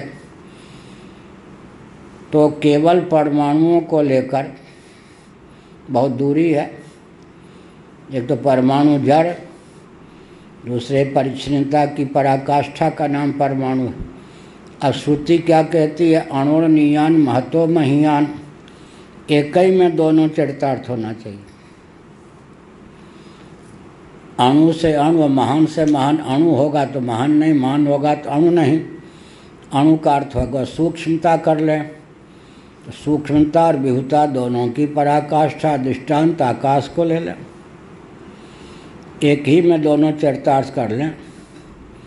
अब वल्लभाचार्य करेंगे परस्पर विरुद्ध धर्माश्रय भगवान है। अणु भी हैं, महान भी हैं। हम लोग क्या कहेंगे? अणु का अर्थ है सूक्ष्म, सूक्ष्मता की अवधि भी है, विभुता की अवधि भी है। तो जो सूक्ष्मता की अवधि है उसमें विभुता की अवधि होनी ही चाहिए। अगर वो नहीं है तो फिर क्या होगा? काम बिगड़ जाएगा। दो परमाणुओं का संश्लेष संयोग होगा तो सावयव सावयव का संयोग होता है या सावयव निरवयव का, या निरवयव निरवयव का? सावयव सावयव का संयोग होगा। न सावयव निरवयव का होगा, न निरवयव निरवयव का होगा। तो दोनों परमाणु कार्य नहीं हैं। एक एक हर परमाणु कार्य तो नहीं है ना किसी का, उसका कार्य तो है, वो किसी का कार्य नहीं है। वहाँ प्रकृति का कार्य तो है लेकिन प्रकृति किसी का कार्य नहीं है। तो सूक्ष्मता की अवधि तो हो गई ना, तो निरवयव हो गए। निरवयव हो गए तो दो परमाणुओं का संयोग कैसे होगा?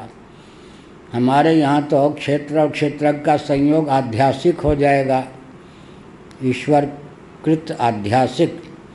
यावत् संजायते किंचित सत्वम स्थावर जंगमम क्षेत्र क्षेत्रज्ञ संयोगात् तद्विधि भर्तर्षभ।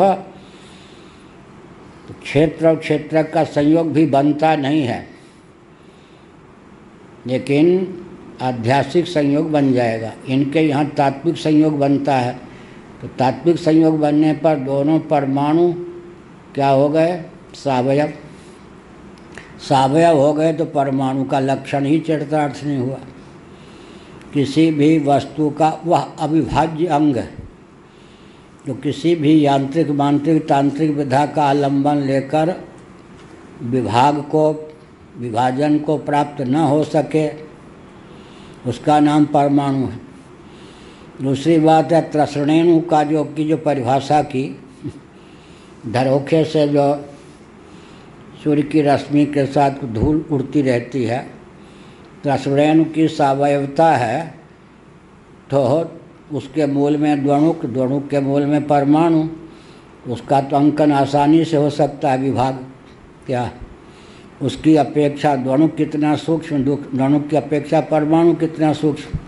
दो द्वणुक के योग से एक परमाणु, माने द्वणुक बन गया, तो दोनों पर द्वणुक को अलग कर दिया तो एक परमाणु हो गए, एक एक परमाणु। तो जो त्रसणेणु की परिभाषा की है उसके आधार पर तो परमाणु अविभाज्य नहीं सिद्ध होता। ये सब विसंगतियाँ। लेकिन सांख्यों के साथ हमारा तालमेल कैसे बैठेगा? कारण की अपेक्षा कार्य में विभुता न्यून होगी, सूक्ष्मता न्यून होगी, विशेषता अधिक होगी, ये दोनों सिद्धांतों में। और कार्य की रचना के बाद भी कारण का अस्तित्व बना रहेगा, ये दोनों सिद्धांतों में।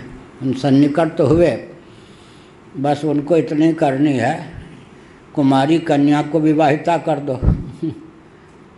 उनके यहाँ जो प्रकृति है वो, उसके ऊपर किसी का शासन नहीं है, किसी की शक्ति नहीं है, उसको ब्रह्म की शक्ति सिद्ध कर दीजिए, सारा काम बन गया। न तो सीधे प्रकृति जगत बन सकती है, न सीधे ब्रह्म जगत बन सकता है।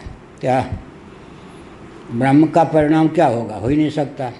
अब प्रकृति जो है ब्रह्म के बिना ईक्षण आदि कैसे करेगी? परिणाम को तो प्राप्त हो सकती, ईक्षण को कैसे प्राप्त होगी? इतना जगत द्वाल रचने के लिए संकल्प जड़ प्रकृति कैसे कर लेगी?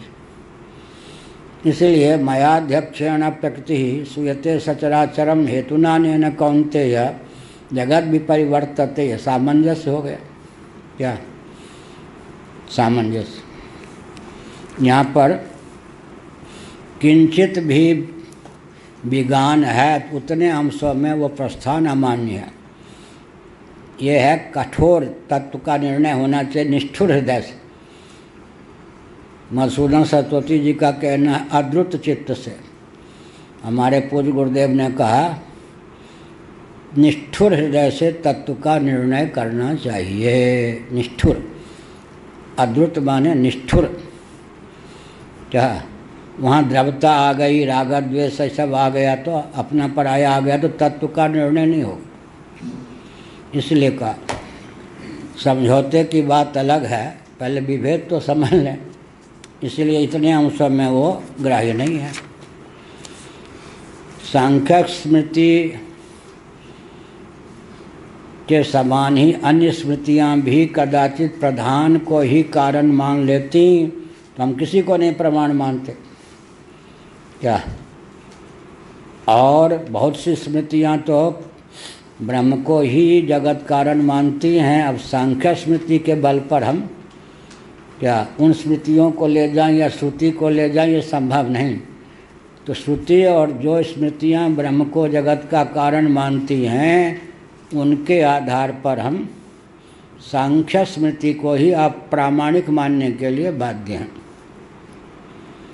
अभी मैं महाभारत देख रहा हूँ,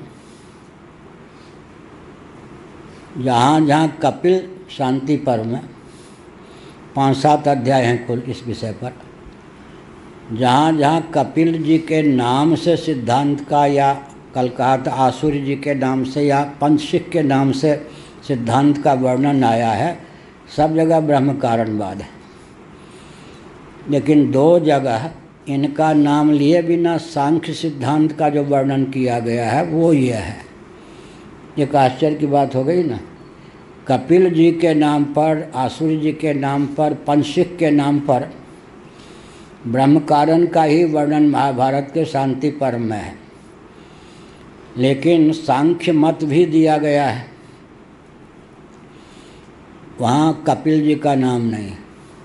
सांख्य मत में अचित कारणवाद, प्रकृति कारणवाद को लिया गया। इसका मतलब कि पहले दो प्रसिद्धि थी। क्या प्रसिद्धि थी? कपिल जी के शिष्य आसुरी जी के प्रथम शिष्य पंचशिख जी, इन सब का सिद्धांत वही था जो वेदांत का है। लेकिन सांख्य सिद्धांत भी प्रसिद्ध था। कालांतर में क्या हो गया, सांख्य सिद्धांत की प्रसिद्धि किसके नाम पर हो गई? कपिल जी के नाम पर। ये सांख्य स्मृति की कपिल जी के नाम पर हो गई, आसुरी जी के नाम पर हो गई, पंचशिख के नाम पर हो गई। शिष्य प्रशिष्य भी कुछ कहते हैं तो गुरु के अनुकूल ना।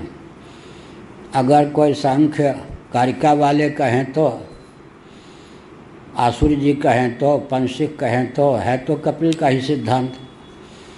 तो एक विचित्र बात है, कपिल के नाम से जो सिद्धांत निर्धारित किया गया महाभारत में, वहाँ ब्रह्म कारण ही है, लेकिन सांख्य सिद्धांत के नाम पर जो कहा गया उसमें वही है जो यहाँ है, वो कपिल के नाम पर नहीं। इससे लगता है कालांतर में जैसे बुद्ध दो हो गए ना, एक ब्राह्मण कुल के, क्षत्रिय कुल के, ऐसे कि नाम की अनुकृति कर ली गई। सांख्यों के सिद्धांत को कपिल के नाम पर, पंचशिख के नाम पर, आसुर के नाम पर प्रचार कर दिया गया। बड़े का नाम लेने पर छोटे सिक्के भी, खराब सिक्के भी चल जाते हैं, ऐसा ही लगता है।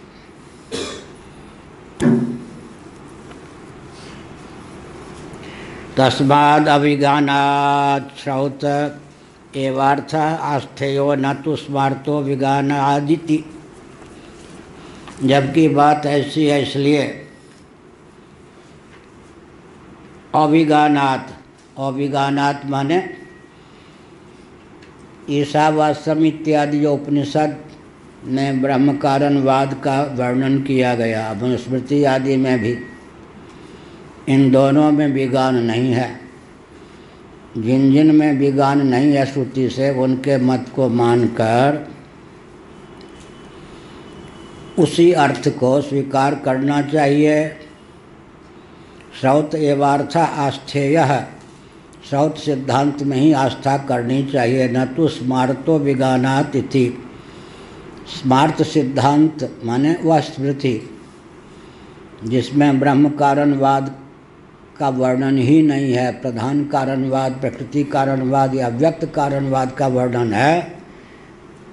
श्रुति से विरुद्ध होने के कारण, विगान युक्त होने के कारण, विपरीत होने के कारण, अन्यथा होने के कारण या अतिरिक्त होने के कारण उनमें आस्था नहीं करनी चाहिए। व्यक्तित्व को देखकर झुकना नहीं चाहिए, सिद्धांत को देखकर झुकना चाहिए। क्या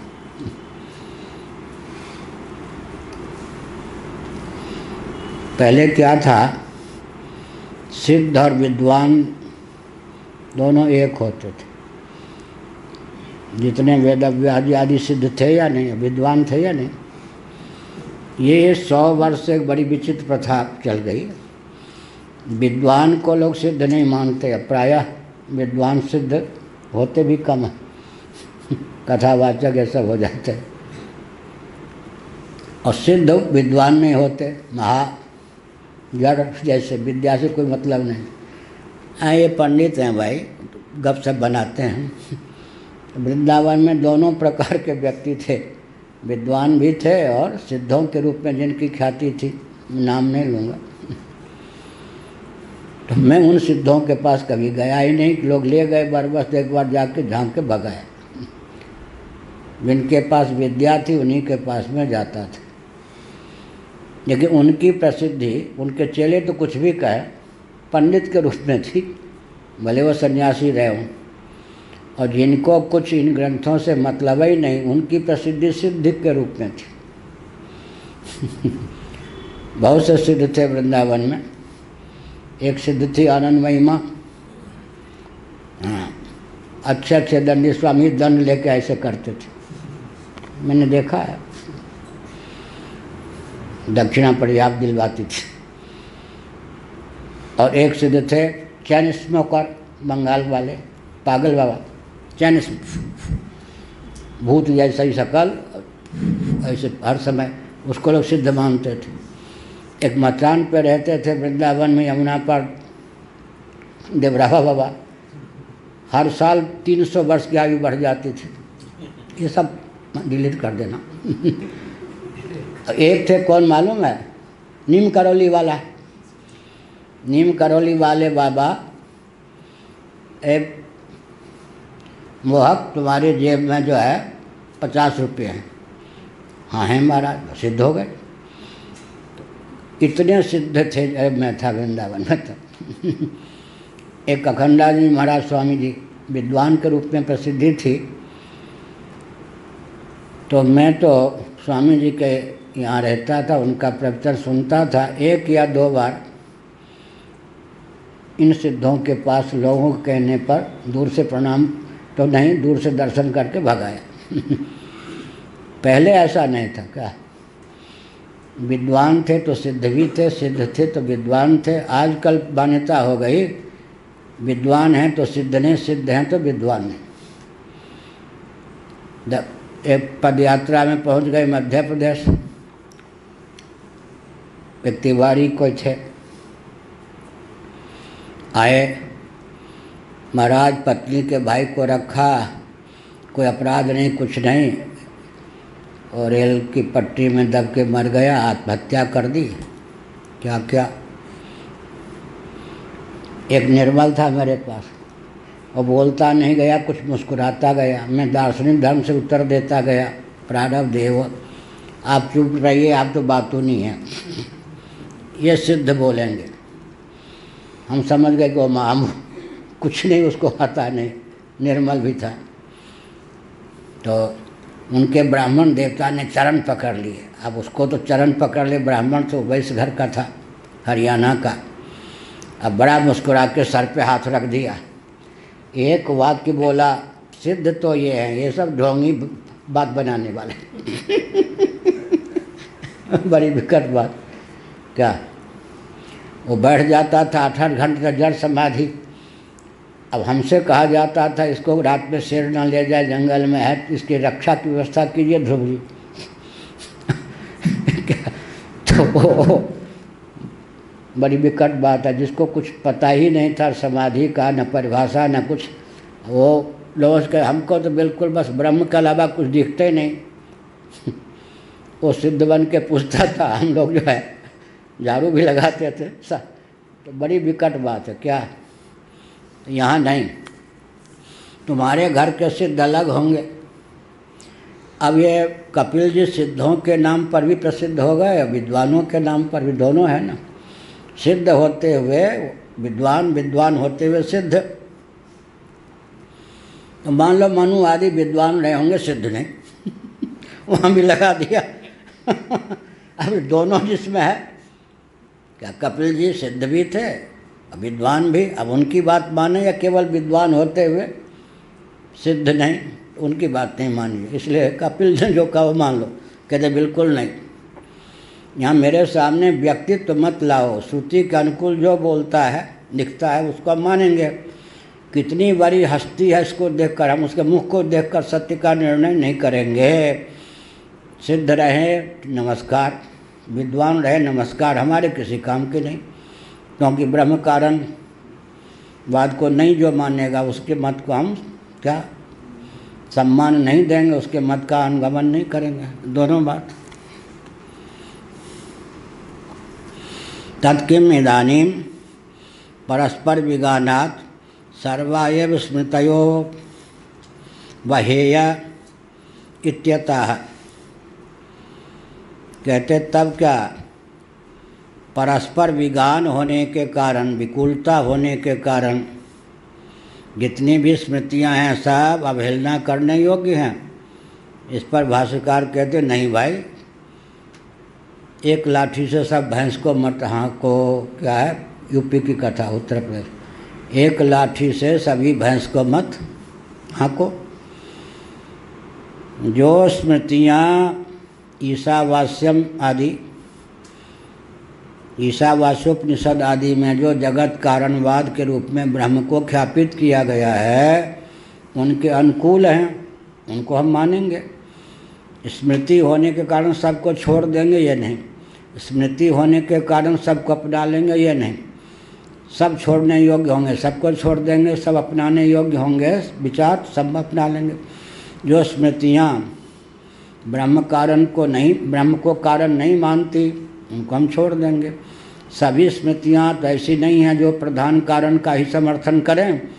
ब्रह्म कारण का प्रतिपादन जिन स्मृतियों ने किया है, उनको हम इसलिए मानेंगे कि श्रुति के अनुकूल। विप्रतिपत्तौ च स्मृतीनामिति, स्मृतियों में एक वाक्यता नहीं है, श्रुतियों में एक वाक्यता है। अंतर पड़ गया ना। स्मृतियों में एक वाक्यता जगत कारण को लेकर नहीं है, लेकिन श्रुतियों में एक वाक्यता है। प्रबल कौन? स्वतः प्रमाण होने के कारण और आपस में विगान शून्य होने के कारण दो बल हो गया ना। एक तो श्रुतियाँ स्वतः प्रमाण हैं, दूसरी बात सृष्टा परमात्मा को लेकर आपस में कोई विगान भी नहीं है, तो श्रुति तो प्रमाण है। अब हम स्मृतियों को कसेंगे। जो स्मृतियाँ उपनिषद सिद्धांत के अनुकूल होंगी, उनको हम प्रमाण मान लेंगे, नहीं होंगी उनको नहीं मानेंगे। न चातीन्द्रियानर्थानिति। दूसरी बात कहते हैं भाष्यकार, भामतीकार इस पर थोड़ी टिप्पणी करेंगे पूर्व पक्ष की ओर से। अतीन्द्रिय अर्थ पर विचार कर रहे, श्रुति के अर्थ को ताक पर रखकर केवल अनुमान के बल पर किसी ने कोई सिद्धांत स्थापित किया, वाद स्थापित किया,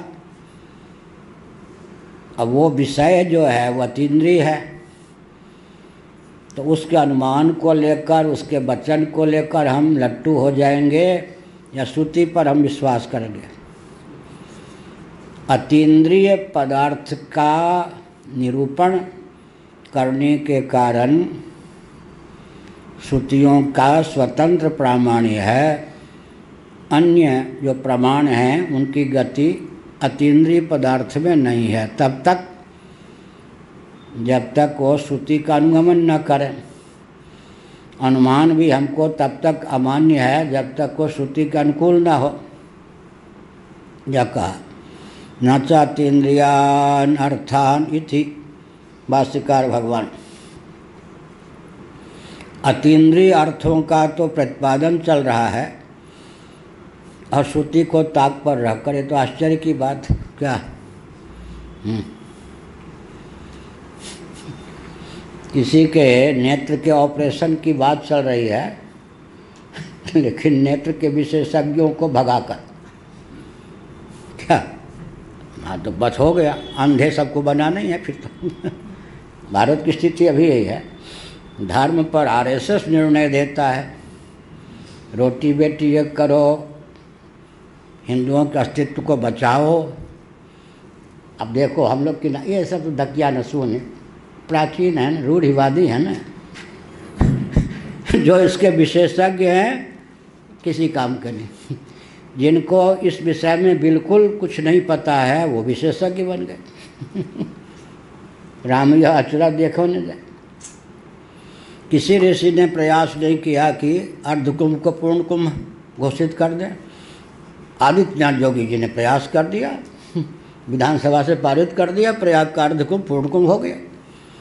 अब जो होगा पूर्ण कुंभ उसको क्या कहोगे फिर? माने अर्धकुंभ होगा ही नहीं, 6 वर्ष पे पूर्ण कुंभ हो जाएगा। किसी ऋषि ने ऐसा किया आज तक? सरासर क्या राजनेता लोग जो हैं धार्मिक क्षेत्र में बिल्कुल विशेषज्ञ बनकर और अपने ढंग के व्यक्तियों को मिलाकर धर्म में हस्तक्षेप कर रहे, ऐसा तो कभी हुआ नहीं था अत्याचार, बड़ी विकट हुआ। इसलिए कहा अतीन्द्रिय अर्थों पर विचार चल रहा है और श्रुति को ताक पे रखकर। नेत्र के ऑपरेशन की चर्चा चल रही है, नेत्र के विशेषज्ञों को जेल में डालकर उपेक्षा करके भूखों मारकर, कैसे काम चलेगा भाई।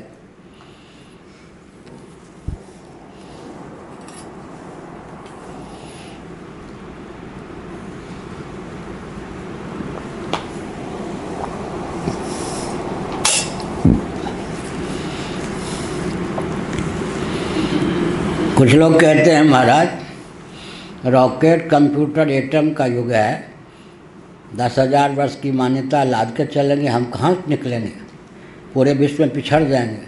कितना बड़ा भ्रम है। एक दिन इस भ्रम को भी दूर करना चाहिए, 5-7 मिनट वक्तव्य देकर। प्रज्ञा शक्ति, प्राण शक्ति का ह्रास हो रहा है, इसका नाम विकास है क्या? कोई भी गंभीरतापूर्वक विचार करेगा तो कृत्युग की अपेक्षा त्रेता में, त्रेता की अपेक्षा द्वापर में, द्वापर की अपेक्षा कलयुग में, कलयुग में भी जितना जितना कलयुग बढ़ता जाएगा उतने उतने प्रज्ञा और प्राण शक्ति का ह्रास होता जाएगा या नहीं? तो ये ह्रास युग है या विकास युग?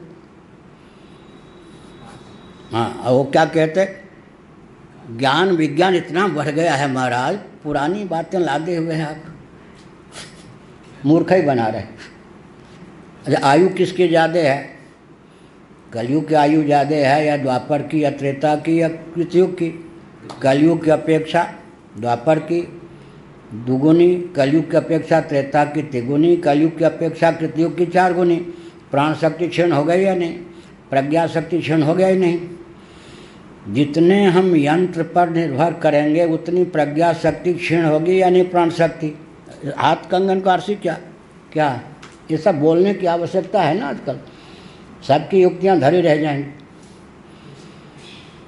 हम यांत्रिक युग का खंडन नहीं करते, लेकिन एक यंत्र कितने व्यक्तियों को यंत्र बना देता है। क्या 100 के पहरा याद करने की क्या जरूरत है? 25 के पहरा याद करने की जब कंप्यूटर लो, फिर मोबाइल।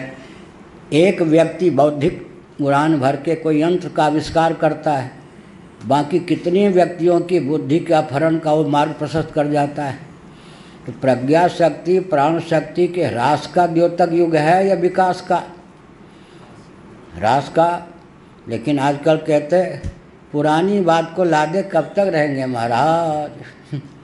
एक हमारा चलवा था, नहीं दिखता, धनी था इसलिए नहीं दिखता है क्या, एक कोटा का लखनऊ का सेठ है मित्तल, एक जगह आ गया साधना शिविर में, हमारे मत का खंडन करने लगा। वो खड़ा होकर, शंकराचार्य जी से प्रार्थना करता हूँ 5000 वर्ष पहले मत भारत को ले जाएं, विनाश हो जाए, ऐसा रोने लगा।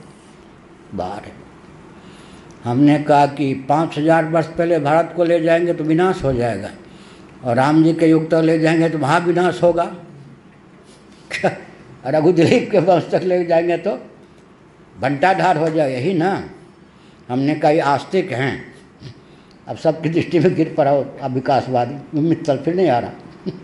क्या मतलब हुआ? लोगों की ऐसी मान्यता बन गई है ना। ये क्या है कि डार्विन की थ्योरी, हर संतान अपने बाप से अधिक योग्य होगी।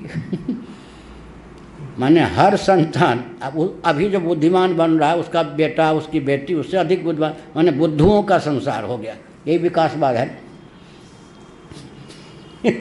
सबको पागल बना गया डार्विन, यही कहा है।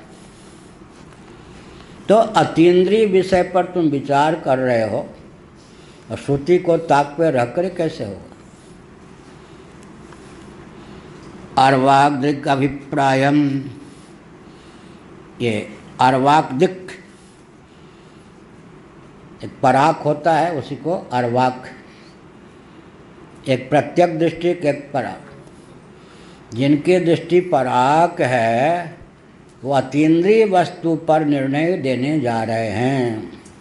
क्या अतीन्द्रिय विषय पर अपने भाव वो व्यक्त करेंगे जो पराक दृष्टि वाले हैं, आधुनिक दृष्टि वाले हैं। लो जी, अब क्या कहते हैं, कहीं ये भी चलता है मूल व्याकरण, फिर उस पर भाष्य, उस पर वार्तिक, मूल सूत्र, उसकी अपेक्षा भाष्य में अधिक, विवरण में अधिक सामग्री, फिर भाष्य में और अधिक सामग्री, फिर भाष्य की अपेक्षा वार्तिक में और सामग्री।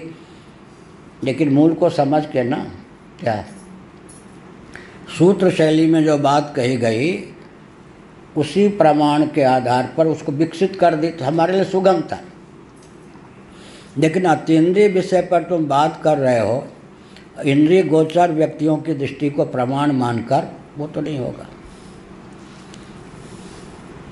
शंकते शक्य कपिलादीनाम इति। अब कहते भाई अरे गहरे नथु खेरे की बात तुम छोड़ो, कपिल जैसे जो सिद्ध हैं, कपिलादीनाम बहुवचन, वो तो अतीन्द्रिय विषय पर भी विचार कर सकते हैं, उनका ये बात माननी पड़ेगी। क्योंकि धर्म, साक्षात धर्म का दर्शन ऋषियों ने किया। धर्म तो अतीन्द्रिय पदार्थ क्या, लेकिन धर्म का भी दर्शन अतीन्द्रिय पदार्थ को देखने की जिनमें क्षमता है, उन्होंने धर्म का भी दर्शन किया है। कपिल इत्यादि जो सिद्ध हैं, उन्होंने जगत कारण का दर्शन किया है। सामान्य व्यक्ति के लिए यह नियम है कि अतीन्द्रिय पदार्थ पर विचार करो तो वेद को प्रमाण मानो। लेकिन जो कपिल आदि के समान सिद्ध महापुरुष हैं, उनकी दृष्टि तो सिद्धि के बल पर अतीन्द्रिय पदार्थ में भी है। जब अतीन्द्रिय पदार्थ में है तो फिर क्या करेंगे, उन पर यह नियम लागू नहीं होगा, उनकी बात तुम्हें माननी होगी। तो दो हो गए अतीन्द्रिय पदार्थ के वेदता, एक तो श्रुति हो गई या श्रौत ऋषि हो गए, एक हो गए कपिल इत्यादि सिद्ध। अतीन्द्रिय पदार्थों को भी अनुभव करने की जिनमें क्षमता है, उनकी दृष्टि को तो मानोगे। अपने यहाँ भी है या नहीं, एक दिन बताया था नहीं, परोक्ष में भी अक्ष है या नहीं, प्रत्यक्ष में भी अक्ष है या नहीं, और अपरोक्ष में भी अक्ष है या नहीं, साक्षात अपरोक्ष में भी अक्ष है या नहीं। अक्ष अक्ष सब बराबर हो गए क्या? अक्ष अक्ष में आकाश पाताल का अंतर हो गया या नहीं?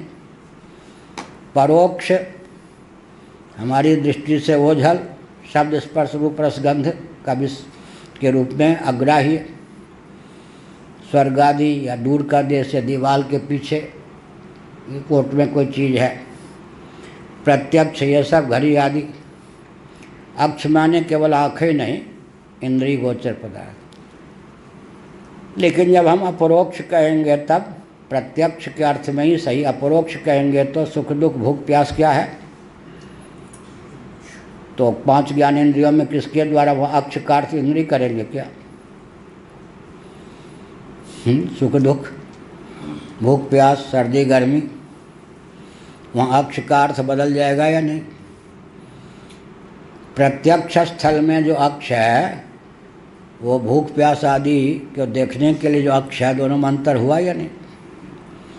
और सुखाकार वृत्ति, दुखाकार वृत्ति, दुखाकार वृत्ति, तो वो जो वृत्ति है वो जिसका विषय है वो कौन होगा? बुद्धि से भी मन से भी अतीत है, वो अक्ष है या नहीं? और साक्षात अपरोक्षात ब्रह्म, साक्षात अपरोक्ष कौन हो गया? तो ब्रह्म ही हो गया या नहीं? किसी करण का विषय नहीं। तो अक्ष अक्ष में अंतर हुआ या नहीं? मैंने इसलिए उदाहरण दिया कि अतीन्द्रिय पदार्थ का भी अधिगम हम लोग भी करते या नहीं? क्या मैंने संकेत किया मनोविज्ञान से?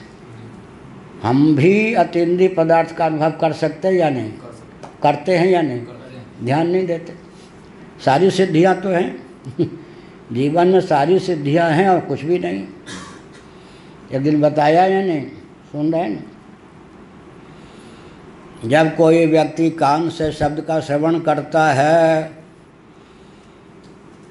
तो श्रोत्र इंद्रिय और आकाश का ग्रहण होता है या नहीं, दिक् का, आकाश का।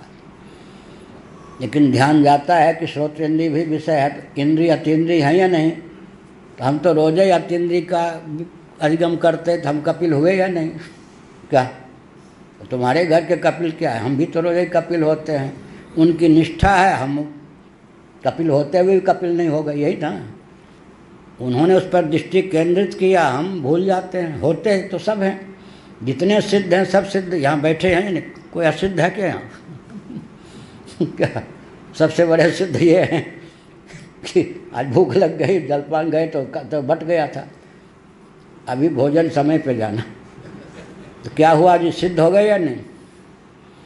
जब हम आत्मा भी हैं, आत्मा है ही नहीं, मूल में तो आत्मा ही है, फिर क्या है? हम बुद्धि भी हैं, मन भी हैं, आँख भी हैं, कान भी हैं, माने ये सब हमारे आँख आदि हमारे करण हैं। तो रूपम दृश्यम, जब हम रूप का दर्शन करते हैं तो हमारे पास करण कौन है? नेत्र, केवल नेत्र से। मन भी है पीछे या नहीं? मन के पीछे कौन है? बुद्धि है या नहीं? बुद्धि के पीछे कौन है? चिदाभास है या नहीं? चिदाभास के पीछे माने मूल में कौन है? चिद धातु है या नहीं? क्यों? अब ये सब चक्षु है या नहीं? अंतिम चक्षु कौन है? दृष्टा और दृष्टि का एकत्व हो गया, आत्मा ही अंतिम दृष्टि है सबसे मूल में। तो हम सब अतीन्द्रिय वस्तु के जानकार हैं या नहीं? जब हम स्पर्श का अनुभव करते हैं तो त्वग इंद्रिय और वायु का भी अनुभव हुआ या नहीं? त्वग इंद्रिय कहते ही अपंचीकृत वायु को जाना पड़ेगा या नहीं? क्या जब हम नेत्र से रूप का दर्शन करते हैं तो नेत्र इंद्रिय और मूल में कौन है? कौन? तेज, अग्नि, उसका भी दर्शन हुआ या नहीं? जब हम नासिका से गंध का ग्रहण करते हैं तब घ्राण इंद्रिय अतीन्द्रिय है या नहीं? उसका अनुग्राहक देवता हो या नहीं? पृथ्वी अपंचीकृत, तो सब हो गए या नहीं? होने पर भी नहीं हुए, अतीन्द्रिय बने रह गए। लेकिन जिन्होंने वहीं दृष्टि को गरा करके अभ्यास किया, उनके जीवन में कपिल जी वाली, या जिसको हम सिद्ध कह सकते हैं, दृष्टि आएगी या नहीं? क्या बिना योग दर्शन के विभूतिपाद के हमने संकेत कर दिया, सबको सिद्ध बनने का मार्ग प्रशस्त कर दिया, हुआ या नहीं? इसीलिए कहते शक्य कपिलादि नाम इति। ऐसा मैंने क्यों कहा? अब जो पाठ को जीवन में ढालते नहीं, वो केवल पंडित पढ़ाएंगे तो क्या पढ़ाएंगे? कपिल के लिए कहा गया, हम तो अतीन्द्रिय वस्तु के दृष्टा हो ही नहीं सकते। अरे हर दिन होते हो, हर समय होते हो। जब हम आत्मा भी हैं, क्या आत्मा है या नहीं? मूल में तो आत्मा ही है। मूल में जब आत्मा है तो साक्षात अपरोक्ष भी हो गए, और मन बुद्धि के साथ हम मिल गए तो भी मन भी दृष्टि है, बुद्धि भी दृष्टि है, फिर क्या है? नेत्र भी दृष्टि है। इसका अर्थ क्या है? दर्शन की सामग्री में भी तारतम्य है या नहीं? जब हम नेत्र का आलंबन लिए बिना किसी वस्तु का ज्ञान प्राप्त करते हैं, मान लीजिए मन का ज्ञान प्राप्त करना है, बुद्धि का ज्ञान प्राप्त करना है, चिदाभास का ज्ञान प्राप्त करना है, तो वहाँ पर अतीन्द्रिय पदार्थों का ज्ञान भी हम करते या नहीं? उस समय हम कपिल आदि सिद्ध हो गए या नहीं? लेकिन उनकी वो दृष्टि सधी हुई थी, हमने अभ्यास नहीं किया या हमारा ध्यान नहीं गया, इतने अंतर है या नहीं?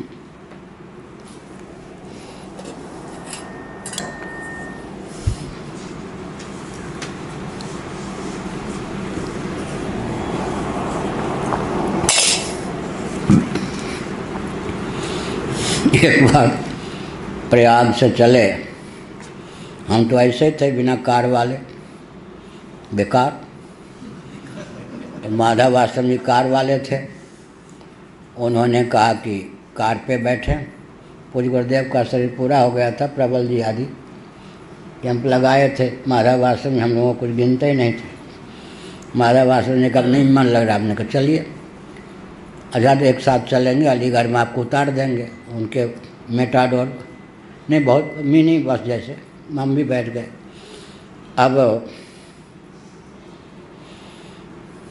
कई ऐसे महात्माओं का दर्शन हुआ है, कथा जब मंच पर ही वो भगवान की चर्चा करते थे, बाकी समय ना, एकदम प्रपंच ही प्रपंच। कई महात्मा, हमने ज़बरदस्ती उन लोगों को पकड़ा दिया, महाराज हमको पढ़ाइए भागवत कहीं। मैंने कथा के समय ही परमार्थ की चिंता, बाकी प्रपंच। तो माधव आश्रम जी ने कहा कि अपने पिताजी के लिए, पिताजी थे, ये रस्सी आई, डोरा आया, क्या था? उन्होंने सोचा कि ये मिथिला का है तो तांत्रिक जरूर होगा हमारे लिए। हमने कहा हमका तंत्र मंत्र स्मशान से कुछ नहीं मतलब, कुछ बात कीजिए, भगवान की चर्चा कीजिए, भागवत सुनाइए, सुनिए ना। आज तो पकड़, हमने इसलिए ज़बरदस्ती बैठा दिया आपको। अब तो 7-8 घंटे जब अलीगढ़ पहुँचेंगे, भीड़ भाड़ में 3 घंटे तो लग गए प्रयास पार करने में। हम सुनेंगे आपसे ज़रूर। तो वो रस्सी क्या थी, ये क्या थी, वो थी, अब हमें क्या पता उनके पिता कौन थे, रस्सी कौन थी, क्या थी। तंग करना शुरू किया। हमने कहा अब तो बड़ा मुश्किल, छोड़ के भगें, क्या करें। तो हमने कहा अच्छा सच्ची बात है, अब आप प्रेत विद्या सुनना चाहते हो, ये भूत विद्या? हाँ हाँ, हमने कहा सुनिए। फिर 8 घंटे हमने भूत प्रेत विद्या पर प्रवचन किया। उन दिनों स्वास्थ्य ठीक था। 8 घंटे हमने क्या किया, दर्शन की दृष्टि को उधर लगा दी। उसके बाद वो हमारा नाम सुन के डरते थे कि कोई टोना टापर न कर दे। अंतिम समय तो वो डरते रहे हमसे, और हमने सोचा चलो इतने से काम बन गए। अब भूत विद्या प्रेत विद्या कोई मैं श्मशान वाला थोड़े हूँ, बचपन से तो ब्रह्म विद्या वाला हूँ। लेकिन जब तंग किया तो हमारी क्यों चढ़ गई मालूम है? अरे जो भाई बुद्धि का भी दृष्टा है, वो अपनी दृष्टि को भूत विद्या में, प्रेत विद्या में, ग्रह विद्या में जहाँ लगा देगा वहीं उसकी बुद्धि चली जाएगी। हमने प्रेत विद्या में लगा दी बुद्धि। अब हमको भी आश्चर्य हुआ कि 8 घंटे तो हम प्रेत विद्या पर ही बोलते रहे। अब उसके बाद हमारा काम बन गया, कहीं भी एकांत में हमारी निंदा या चर्चा हो तो डरे कोई मांत्रिक है, कोई टोना टापर न कर दे। यही है। शक्य कपिलादीना मिति निराकरोति न सिद्धेरपि थी। अब कहते भाई बाबा वाले फौजदारी मत करो, किसी सिद्ध का नाम लेकर डराना छोड़ दो। सिद्धों में भी तारतम्य होता है या नहीं? किस सिद्ध की बात माने, किस सिद्ध की बात ना माने तो तारतम्य होगा या नहीं? दूसरी बात है, सिद्ध भी सापेक्ष होते या निरपेक्ष? एक दिन कहा था न, कवने सिद्ध की बिनु विश्वासा। धर्म में जिसकी आस्था नहीं होगी वो धर्माचरण नहीं करेगा। धर्माचरण नहीं करेगा तो सिद्धि कहाँ से आएगी? जो भी जीव हैं, क्या जो भी जीव हैं, वो अगर कोई जीव सिद्ध है तो मानना चाहिए सिद्धि कहाँ से आई? जिससे आजकल इन कौन है ये सब सेकुलरवादियों को परहेज है धर्म से। बिना धर्म ज्ञान के धर्माचरण नहीं, बिना धर्माचरण के सिद्धि नहीं मिलेगी। तो धर्म का ज्ञान किससे हुआ? गुरु जी से। गुरु जी को कहाँ से ज्ञान हुआ? अंत में तो वेदों से ना। इसका मतलब वेदों के द्वारा धर्म का प्रतिपादन हुआ। उस धर्म का ज्ञान किसी ने किसी जन्म में सही, इस जन्म में न सही, गुरुमुख से प्राप्त किया। उसके बाद ने उस धर्म का अनुष्ठान किया, उसके फलस्वरूप उसको सिद्धि मिली। अब उस सिद्धि के नाम पर हम श्रुति में शोधन करने जाएंगे? जिसके एक अंश ने उसको सिद्ध बना दिया अनुष्ठान के बल पर, उसकी बात को प्रमाण मान करके हम उपजीव्य श्रुति का संशोधन करने चलेंगे क्या? ऐसा तो नहीं। न तावत् कपिलादयः ईश्वरवत् अज्ञान आजान सिद्धाः किंतु विनिश्चित वेद प्रामाण्यानां तेषां तदनुष्ठानवतां प्राचिभवेस्मिन् जन्मनि सिद्धि अतएव आजान सिद्धा उच्यन्ते। बचपन में जब गांव से 1.5-2 किलोमीटर दूर मुसलमानों की बस्ती थी, माइक से नमाज पढ़ते थे हम लोगों को, मत आजान हो रहा, आजान अजान बोलते हैं, आजान कुछ अजान अजान हो रहा है। यहाँ क्या बढ़िया शब्द है, ईश्वरवत आजान सिद्ध, आजान सिद्ध सर्वज्ञ। आजान सिद्ध माने सर्वज्ञ। क्या अर्थ हुआ? कपिल इत्यादि जो हैं ईश्वर के समान सर्वज्ञ कैसे हो सकते हैं भाई?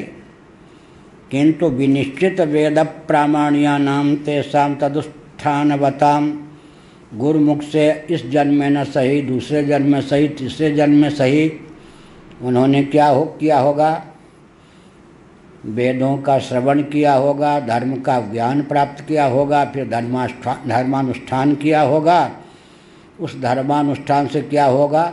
महायज्ञश्च यज्ञश्च ब्राह्म्यम क्रियते तनु, देहेंद्रीय प्राणांतःकरण में दिव्यता का संचार हुआ होगा, उसके बल पर वो सिद्ध हुए होंगे, यही ना?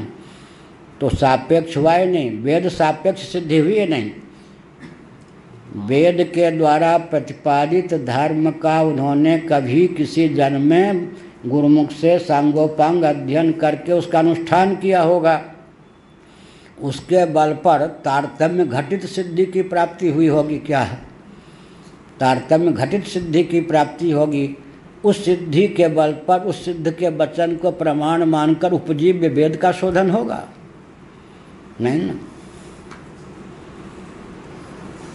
किंतु विनिश्चित वेद प्रामाण्यानाम तेषां तदुष्ठानवताम प्राची भवेस्मिन् जन्मनि, पुराने जन्म में यास्मिन् जन्मनि, पुराने जन्म में धर्मानुष्ठान किया, इस जीवन में जन्म से ही सिद्ध होकर उत्पन्न हुए। जैसे श्वेतासूत्र में कपिल जी के लिए कहा, इस जीवन में जैसे वामदेव जी महाराज माँ के गर्भ में ही तत्वज्ञ हो गए, माँ के गर्भ में श्रवण मनन तो कुछ नहीं चला, पूर्व शरीर में श्रवण मनन निधिध्यासन किया था, प्रारब्ध के कारण वो बहुनाम जन्मना मनते ज्ञानवान माम प्रपद्यते, एक जन्म का प्रारब्ध शेष था, उस प्रारब्ध ने उस ज्ञान को क्या किया था?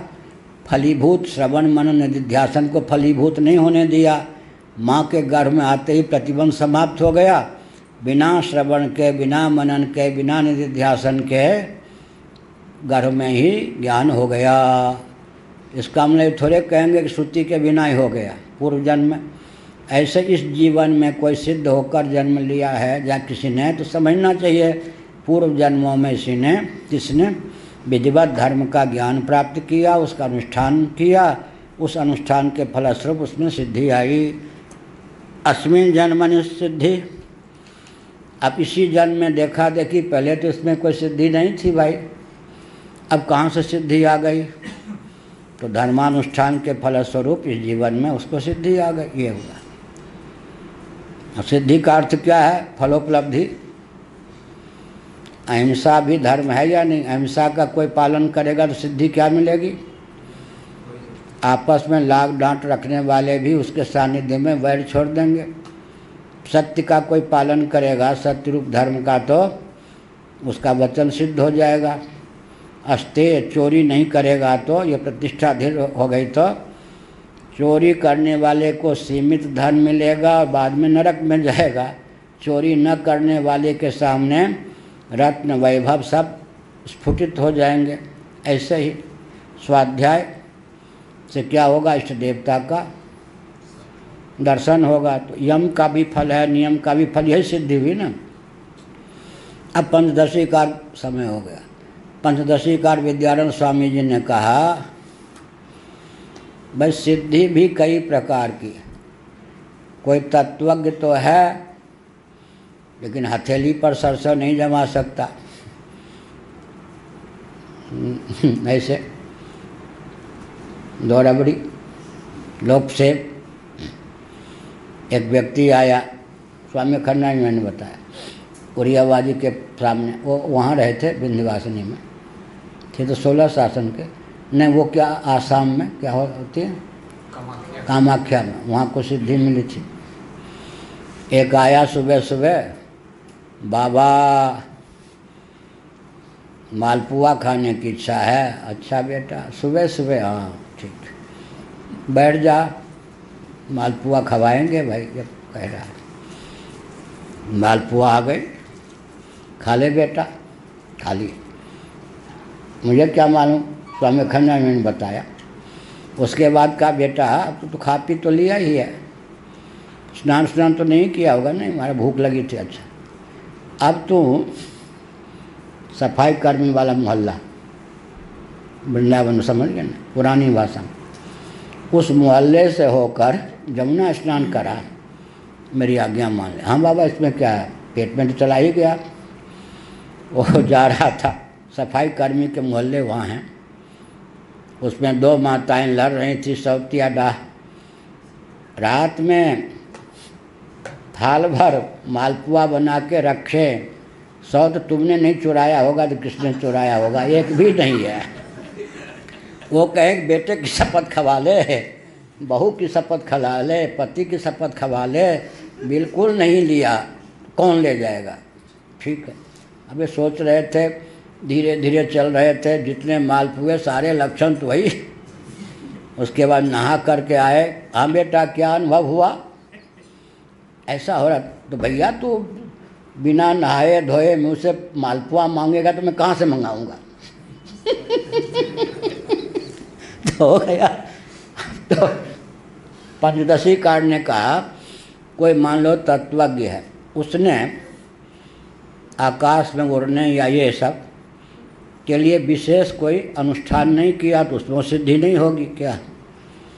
ऐसे ही किसी ने कोई विशेष धर्मानुष्ठान फल विशेष के लिए किया तो उसमें वो सिद्धि होगी, दूसरे में नहीं होगी।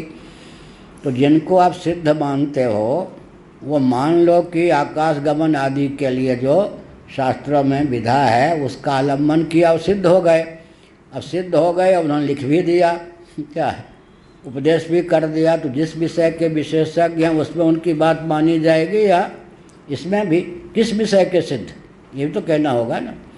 इसलिए उपजीव्य का विरोध अगर कोई सिद्ध करता है, माने धर्म की सिद्धि वेदों से होती है, धर्मानुष्ठान से इस जन्म में या पूर्व जन्म में धर्मानुष्ठान के फलस्वरूप सिद्ध होता है कोई। आज कोई योगा भ्रष्ट है तो क्या है, पहले कभी उसने धर्मानुष्ठान किया होगा, साधन चतुष्टय संपन्न हुआ होगा, इस जीवन में जन्म हुआ। अब वेदों में संशोधन करने चले योगा भ्रष्ट। तुम योगा भ्रष्ट हो तो वेदों में थोड़े संशोधन कर सकते। इसका अर्थ हुआ कि उपजीव्य विरोध हो जाएगा ना। इसलिए किसी भी सिद्ध में वो क्षमता नहीं कि वैदिक सिद्धांत में शोधन कर दें।